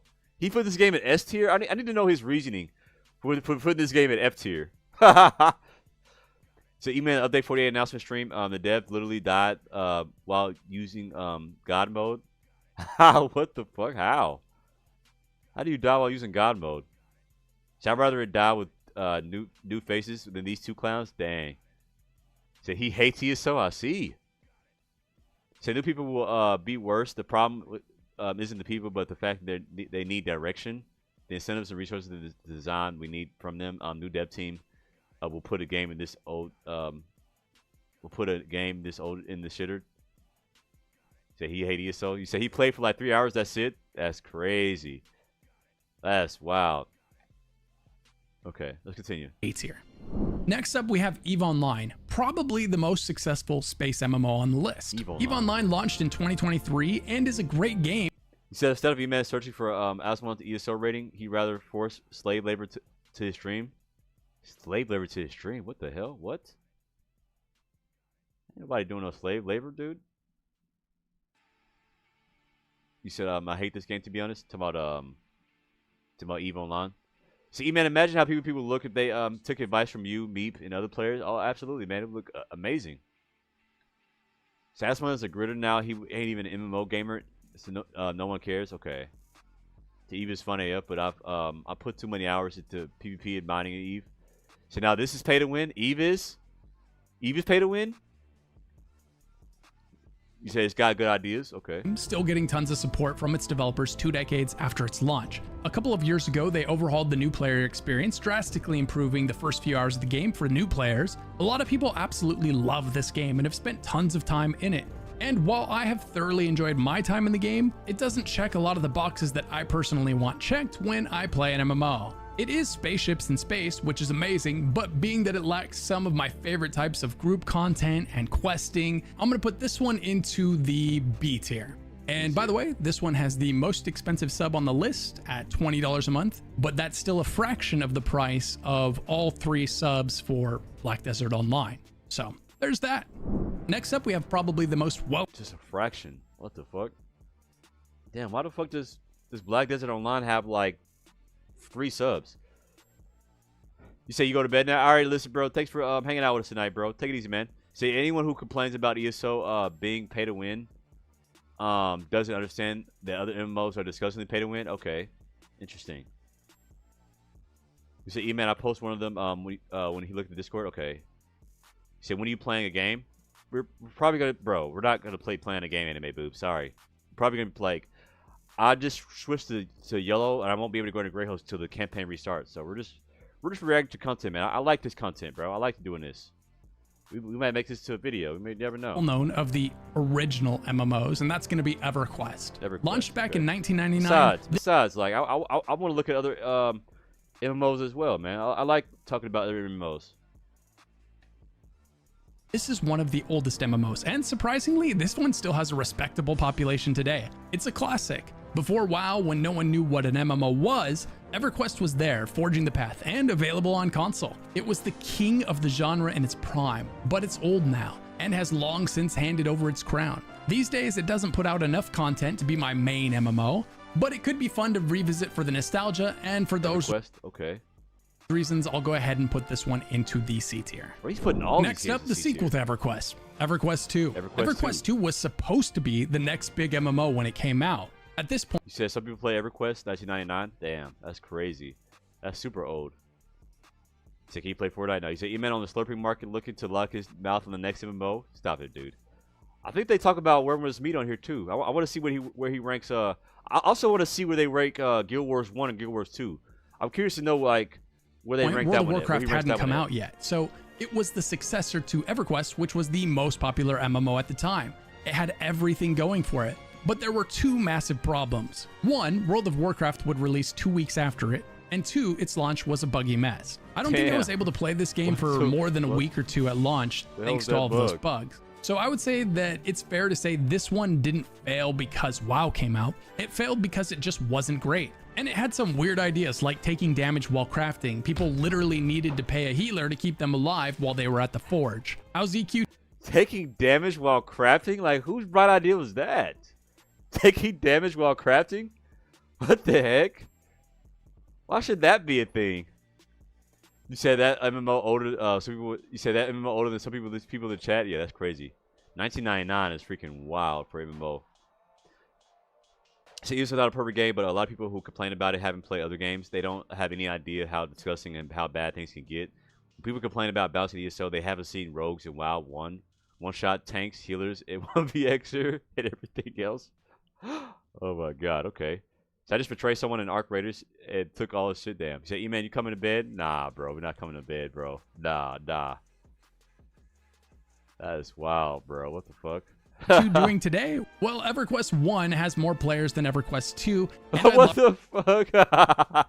Bro, that is I'm sorry, I shouldn't be laughing at these Steam numbers. I'm alive while they were at the forge. How's EQ2 doing today? Well, EverQuest 1... Bro, he really ranked these things, man. EverQuest 1 has 300 players. It has more players than and EverQuest 2 has 156 players. That's not funny, but damn, that's brutal. What the fuck? You said those are some ESO numbers right there? Nah, ESO got like 9,000 on Steam, I think. Last time I checked. Those are not ESO numbers.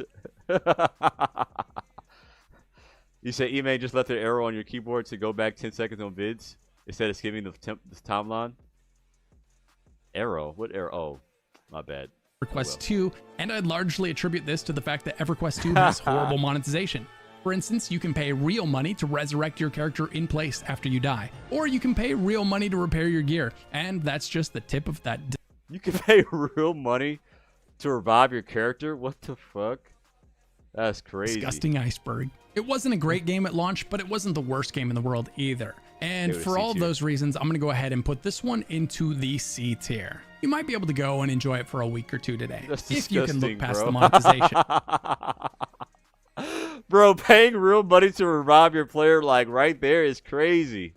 What the fuck? You said while paying for res is wild. C tier? See, this guy puts everything in C tier. He really does. That's wild. That is disgusting, man. You said, see, this is what I'm talking about? No, you right, Edward Jans. That's crazy. Bro, imagine paying real money to revive your character right there. I'm sorry, that's hilarious.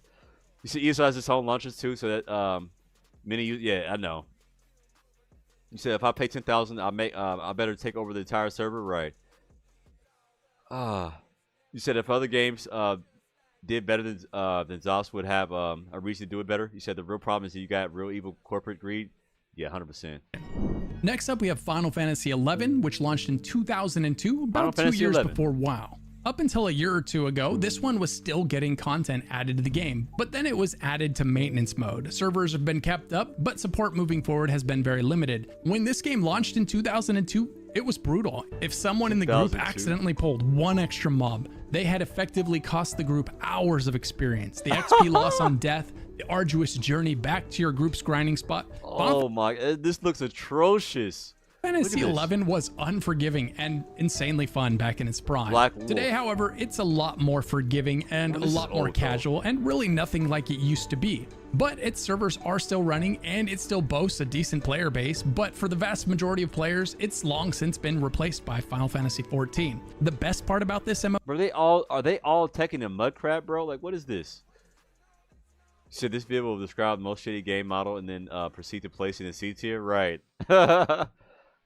So Riot MMORPG is going to save us their cosmetic-focused games. Okay. MMO is that unlike many old MMOs on this list, this one was kept alive without predatory monetization or adding in pay-to-win. It's still to this day a sub-to-play MMO with no cash shop. I wish we saw more MMOs age this gracefully, and that's probably why so many people still play it today. It's not getting new content anymore, but it's not pay to win, and all of the old content, which there is a lot of, is still there, and players are still there. So I'm gonna go ahead and keep this one in the B tier for one more year. Wow, this one got B tier. That's crazy. What? See, this game runs on a toaster. Let's put it in B tier. Right, that's crazy. Next up, we have one of the biggest MMOs on this list, and that is going to be Final Fantasy XIV, which launched all the way back in 2010. Man, that was over 15 years ago now. By now, you probably know that this game had a horrific launch. It was so bad that they shut the game down for a while and then opened it back up to reboot it and try again. And fortunately for them, this bold strategy worked. Final Fantasy. You said this guy's list turning to ass. You said Final Fantasy 14 is S tier. He glazes this game. Fantasy 14 is best known for its story. This is a game that puts the solo story way ahead of all of the other content. It does have a ton of multiplayer content, however. The trials are my favorite content in this game. You have bosses and stages transforming during each battle in a way that no other MMO today has been able to replicate. And each of these epic battles gets their own soundtrack. But that's not all that makes this MMO so good. It's actually one of the few MMOs that treats its players like people. There is no predatory monetization, no loot boxes, no pay to win, no creative problem to sell you the solution. The best mounts are earned in-game. The best cosmetics are earned in-game. However, I will concede the fact that the housing system in this game is a mess. But I'm not a housing main, so this never really affected me. In the housing system, you essentially have to win an auction to get your house, which is very difficult to do. And then you have to maintain your subscription, or else you'll lose that house that you spent loads of in-game currency obtaining. My favorite part of this game is that it doesn't have the cash shop in it. You have to leave the game and open a web browser to open the cash shop. Oh, wow. So they really don't try to monetize this game. Like, you have to... The cash shop ain't even in the game. You had to, like, literally go, like, to a browser to access the cash shop. Interesting. You saw all this glaze for B tier.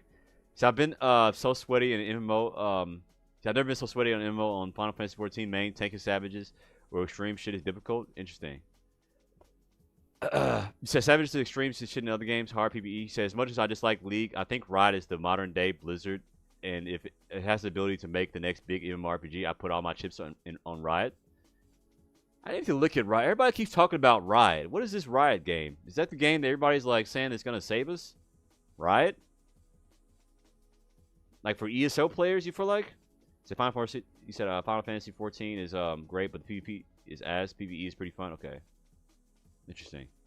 Final Fantasy XIV watched as other MMOs over-monetize their games and chose not to. Its last expansion was massive, adding 2 new classes, and it's not showing any signs of slowing down, dropping another expansion here in 2026. Whether Final Fantasy XIV was your MMO or not, You have to admit, this game is doing a lot right, and most importantly, it treats its players the way that every MMO community wishes their developers would treat them. And for that reason, I'm going to go ahead and put this one into the S tier. He gave it an S tier. No, that's crazy. He gave it an S tier. Chad, do y'all think this game deserves an S tier? You said Riot makes League and Valorant, I think. The Arcane and TV show and Netflix is based on the same world. You said the Riot MMO is going to be the next WoW? Okay. You said Riot Games is also big on their esports, so if their MMO has good PvP, there will be big tournaments. Okay. So I told you Glazer really put E-Man Glazing to shame. Oh my god. So also Ghostcrawler left. You said for me you said for me personally? You said A for me personally? Okay, you said I would say so. Damn. See, I think it's actually good. So the dev team communication after the reboot is S tier. The game, what they focus on PvP should be an S tier, but the A tier as is. Okay, so every person I know that plays Final Fantasy 14 says the best MMO in the world. It's a B to me though. Dang. So esports MMOs, RPGs don't mix. Well, I'll learn that the hard way, and Riot will learn it the harder way. So Ed Fridgerhead, let's expand on that. So why can't esports and MMORPGs be a good mix? Like literally, like esports, like big tournaments, like that puts a lot of eyes on your game, like for marketing wise.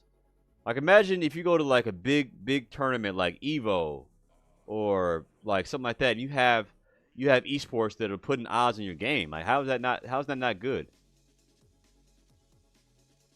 I think that would be great for a game. You said for me, WoW is better than Final Fantasy 14, but that's just my opinion.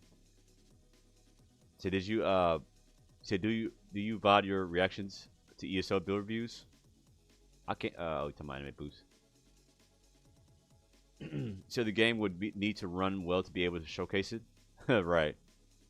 So you just need to separate the experience and balance it. Can't let PvE PvP mix. They are different focuses and different balancing. So I mean this from a purely game design perspective. You said your point about marketing is completely valid. Okay, game design. PvP is also good because all people care about League is okay.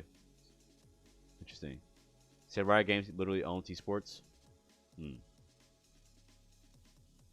Next up, we have Guild Wars 1, launched all the way back in 2005. Guild Wars 1 was a fantastic MMO in its day, no rigid classes. Instead, you picked a primary profession like Warrior and a secondary one like Necromancer, and then you picked abilities to create a tanky spellcaster or a melee healer. Your build was locked once you entered a combat zone, forcing thoughtful preparation. If you were a fan of this game way back when, it might be fun to revisit for nostalgia's sake. The servers are still up and running, and it holds up reasonably well despite its age, and with minimal pay to win. If this one had more people playing it and more new content, I could see myself slipping this one into B tier, but it doesn't, and so for that reason, we're going to add it to the C tier. Next up, one of the big MMOs still out there today, and that's going to be Guild Wars 2, released all the way back in 2012. Guild Wars 2 is definitely... Hold on, chat. What do y'all think Guild Wars 2 is going to get? So, hold on. What did he say Guild Wars 1 got? Guild Wars 1 got a what? Next up, one of the big MMOs, but it doesn't, and so for that reason, we're going to add it to the C tier. That's C tier. Next up, one of the big MMOs still out there. What do y'all think the Guild Wars 2 is going to get in the ranking, in the ranks? So I do think a lot of Riot. I do think Riot is going to deliver amazing MMO. Okay. You said A tier. Okay, A. You said A or S. Okay, A. Got some A's. Okay, got some A's in the chat. I hope y'all haven't watched this video. Like, don't spoil it for us. Like, yeah, I'm sure some of y'all probably went and watched the video and probably like fast forwarded or some shit. Yeah, maybe some of y'all probably already seen it. Everybody's saying A tier, so I guess it's gonna be an A tier. You said Guild Wars 2 is a B tier. No idea what he was ranked it as. Okay, you think it's a B tier? He said, "Want to put it in Guild Wars 2 in S tier? I'm willing to bet 5 get the subs if I lose. 5 get the subs if you lose. If it's an S tier." You said D, I think. So if you can't tell, he's glazing the games he plays. So Guild Wars 2 is a good game. You said I don't watch this dude's content. I think he's kind of huffs his farts. Oh my god. So E-Man Anime won't believe me. You over 12 inches. Oh my goodness. today, and that's going to be Guild Wars 2, released all the way back in 2012. Guild Wars 2 is definitely one of the most underrated MMOs out there.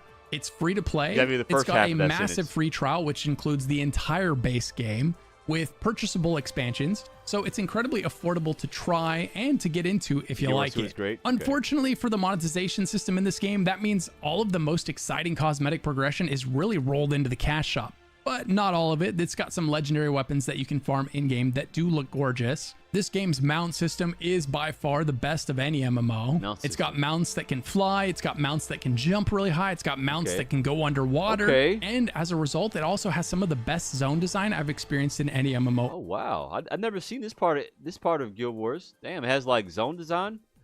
So you have flying mounts, jumping mounts. That's pretty cool. System is by far the best of any MMO. It's got mounts that can fly, it's got mounts that can jump really high, it's got mounts that can go underwater. Mounts that can swim underwater? That's pretty huge. And as a result, it also has some of the best zone design I've experienced in any MMO ever. The solo content experience in this game is fantastic, but for me, the group content has just been okay. Guild Wars 2 is still adding annual expansions and still has a massive player base. If you're looking for an MMO without a subscription, Guild Wars 2 is tough to beat. This game is so close to being S tier for me, but it's hard to go from earning my mounts and my cosmetics in-game from raid bosses in games like Final Fantasy XIV and WoW to having to purchase them in the cash shop in a game like Guild Wars 2. And for that reason, I'm going to go ahead and slide Guild Wars 2 into the A tier. Okay. Guild Wars 2 got an A tier.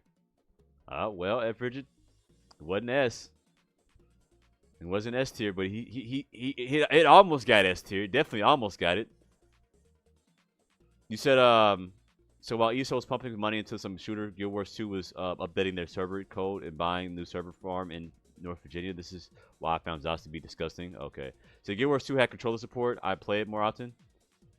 Yeah, that's the only reason that it's preventing me from playing it.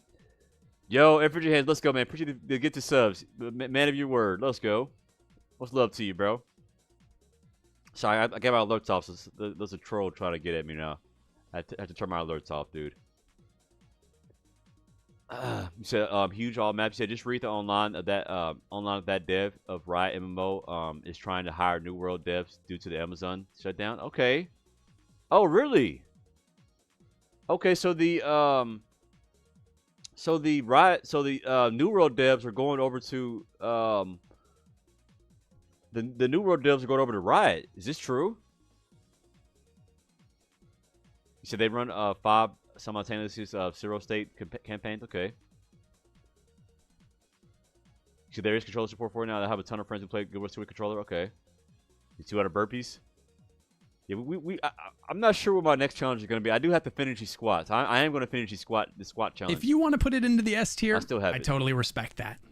Next up, we have Lineage 2, released in 2003. This was probably my first MMO addiction. Lineage 2 was an amazing game in its prime. It was a gorgeous subscription-based MMO with amazing castle sieges and raids, and I'm still looking for that PvP high that game gave me. Unfortunately, today it's a pay-to-win mess, a shell of its former self. So the best I could say about it today is that it could be fun to revisit for the nostalgia, but it's not getting updates anymore, and therefore it isn't a game I could main in 2026. So I'm gonna go ahead and toss this one into the C tier. Next up, we have Lord of the Rings Online, launched. Lord of the Rings Online. I know there's another one people were talking about. So chat, what do y'all think this was gonna get? Lord of the Rings Online. Who's played this MMO? I've never played it. What do you think he's gonna? What do you think this rating gets?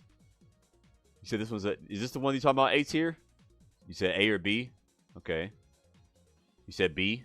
It's B tier. Okay. You said B for you. B. Okay, we got some B's in the chat. So I have a ton of friends who play Guild Wars 2 with controller. I wonder how he'll score. Yeah, Lord Troll. Yeah. You said super expensive, so probably low. You said D tier. You said deserves an A, would probably get a B. Why do you think? Why do you guys think so? You said, see anyone saying Laura sucks at Lord Troll? Oh God, damn. Haha. So I hope both Act Creation and Riot MMO succeed. When games don't succeed, we are left with just monopoly and corporate greed. Yes. You say it's so old, but it's awesome for me in its time. B tier. You said, I tried that. It was boring for me, but I know a lot of people loved it. So this should be a D tier? Dang. All the way back in 2007, this was a classic take on the classic tab target formula. For being a 2007 MMO, it doesn't look half bad today. I think the main reason it doesn't do better is that it doesn't seem to do anything better than all the other tab target MMOs out there, namely WoW. So I and others really didn't get into it at the time. Today, however, I think if you're looking for something different to try and you're burnt out on the biggest MMOs out right now, there are enough people playing this game to get into it and to have fun for a while. This old MMO still has people playing it, it's still getting updates, and it's reasonably monetized. And for those reasons, I'm going to put it into the B tier. It got a B. Next up, it got a B tier. Okay. B tier, interesting. Okay, some people said right. B tier. You said the in-game raids are insane. You said, did you know the New World Studio was making a new Lord of the Rings? Yeah, I know that. I knew that. It got shut down. See, I figured. You said some chick got fired, said it's canceled. She should be said it was going to be amazing. Oh yeah, we know about that. Like somebody told us about that when New World shut down. They told us about that. We talked about it.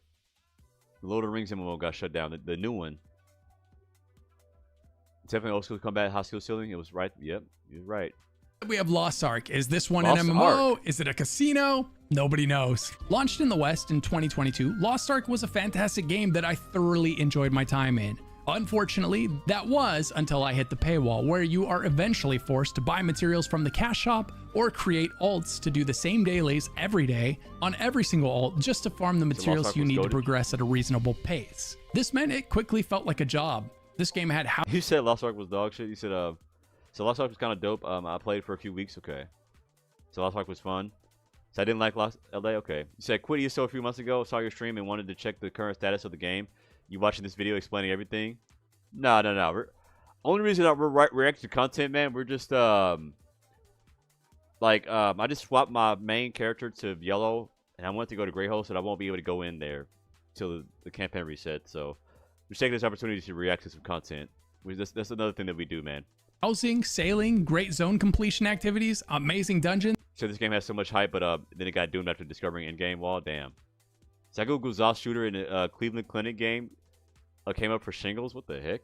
And raids, but the monetization You said this game is model S tier? just wasn't it. No way. And so the population seems to be struggling as of late. I had a lot of fun with this game at launch, and it's another game where if not for the monetization and the pay to win, I'd probably have been able to put this one into the A tier. But for me personally, those two things stopped it from being one of my all-time favorite MMOs. It was close, but the best I can do is put this one into the C tier. C tier. Next up, we have a unique one. It's Mortal Online 2. This launched in 2021 with full loot PvP. This game doesn't have a whole lot for you to do because it... You said I just reached out to you, so I can't wait for you to come to clap my cheek. Oh my, hell no. Clap my cheeks is crazy, bro. relies on you, the player, to find your own content when you get into the game, which can be a lot of fun if you're into that sort of thing. This worked well for Lineage 2, for example. I think if the combat wasn't so janky in this game, it would be more popular than it is. But because it's got this weird directional mouse swinging combat where you have to slide your mouse across your mouse pad in the direction you want your sword to go, it just all falls apart really fast for me. And probably for a lot of other people. That and the full loop. Imagine having to slide your mouse to like hit people. Imagine that. You said that combat was ass. I see. You said this Skyrim looks like Skyrim, aka dog shit. Dang. So I can't get over how Final Fantasy 14 is above WoW, ESO, and Guild Wars 2. This guy is way off. Yeah. Some of his takes are kind of off, man. You said combat is janky. You said Mortal Online is hard to sell, permadeath, and drop items. Damn. PvP is a massive turnoff to most MMO. Bro, imagine having to bro. I could not imagine having to slide your mouse across the screen to hit somebody. Players. Still, this is a fairly monetized MMO. It was almost a cool idea, but it just did some things that I'm never going to be able to get into. And so for those reasons, I'm going to put this one into the D tier. Next up, we have Neverwinter, which released back in 2013. Bro, I played Neverwinter. Neverwinter was a great game, man. I really did enjoy this game. What do you? This is like another MMO that I actually tried out and I actually liked. So what do you guys think this was gonna? Yeah. I remember me and you, Cosby. Cosby, I think me and you played this game together. So what do you guys think this was gonna get? You said Love Myself looks like half a sword. Yeah, I know. We played it together. You said everyone it wasn't bad. It wasn't bad. You said B. Okay. You said C. You said C tier. Okay. I could see a C or B tier. To be honest, for me. You said C in my opinion. You said B. Okay. You said A. We got some A's here. Okay. Interesting. This was another great addition to the MMO genre. Even by today's standards, it's still a decent game. But as oftentimes is the case with MMOs as they age, the monetization has gone full pay to win. At this point, the best I can say about it is there's a decent MMO in there somewhere still, and it's probably fun to revisit briefly.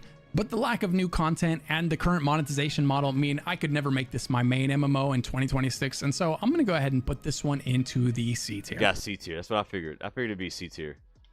You said I was getting C or D. You said you check out Albion PvP yet? We looked at the review. We haven't checked out the actual PvP. This next one hurt. Said everyone when it first came out was the best version? Yes. When it first came out, like I remember it came out like I think we were planning on either Xbox 360 or I think it might have been one. It might have been Xbox One we were planning on actually. It was really good. You said C is fair? Yeah, for sure. C is very fair. It hurts a lot. And that's going to be New World. New World? Oh my god, bro. This game was an S tier, bro. I'm sorry. This game was cold. This game for me was an S tier. What do you guys think? You said F tier? Oh my god. I mean, it has to be S tier, but I'm leaning towards A. So I'm gonna cry. No, don't cry, bro. You said yeah, S. You said game was that. It was not ass, bro. Chill out, man. You said S tier if you only count last update. Yeah. I think I'm gonna lean more towards A tier. So C tier unless you show your D tier. Oh my goodness, we're not. Chill out, man. So New World was approaching that S tier if it had a year or two. Yeah, definitely. You said no, sir. The best game out right now is Where Winds Meet. My God, is that game good? And it's free. Oh yeah, it's definitely good. Said this game wasn't even better than the current ESO. See, man, this shit wasn't B at best. Stop glazing. Oh my God. Bro, this shit had to be at least an A tier, but man. In October of 2025, Amazon announced its end of life. When Amazon dropped the news that they were going to stop supporting this game so that they could churn out smaller, cheaper AI slop, it was a punch to the gut. Why not first implement AI into New World's development process to streamline the development of assets, increase enemy variety, assist with creating new zones? It's also bizarre to me. New World was so close to being everything I wanted. It had a massive, open, seamless world. It had almost no pay to win. It had amazing professions and crafting. Every time I went back, it was better than the time before. And after playing— This is very true, man. Every time I went back to New World, it got better and better. This New World was one of those games, like every time you played it, like the more and more you played it, it got better. Especially like at the end of its life. You said it got way better at the later end of his life than it died. Yes, that's what I'm saying. You said get off your bro. Bro. Get off my knee, bro. You're literally on your knees about freaking Where Winds Meet, bro. That's all you do is glaze Where Winds Meet. And let me have my glaze, bro. So honestly, a game like New World shutting down hurts the ESO too. It's S or A, but the quests are a little repetitive, so I say more A than S. Yeah, I feel you, Foxy Loxy. You said when I first played New World, I thought it was dog shit. The last update was fire though. Yes, the last update revived it, bro. Is it more like Where Winds Meet? Right. You said I play anime. I thought anime played New World too. He played it for like 3 days. You say, E-Man, how'd you get so good at glazing? Doesn't this hurt your jaw, slurping all these games? Bro, it's not glazing giving the game its props, man. Like, the Nighthaven patch was good, man. It was good. I thoroughly enjoyed, like, it's hard, bro. Y'all understand, it's very hard for me to play other games, bro, other than ESO. Like, you guys saw me try to play Marvel Rivals. You guys saw me try to play, like, Destiny. You guys saw me try to play, New World, so, like, New World actually caught my attention, bro. Like, it's not a lot of games that actually do that for me. You know what I'm saying? You said, what about you being— I did not say nothing about me. I said it's hard for me to play other games sometimes, like especially or getting to another MMO. At that, bro, I can't hop from MMO to MMO like that. I know some of y'all can, but I can't.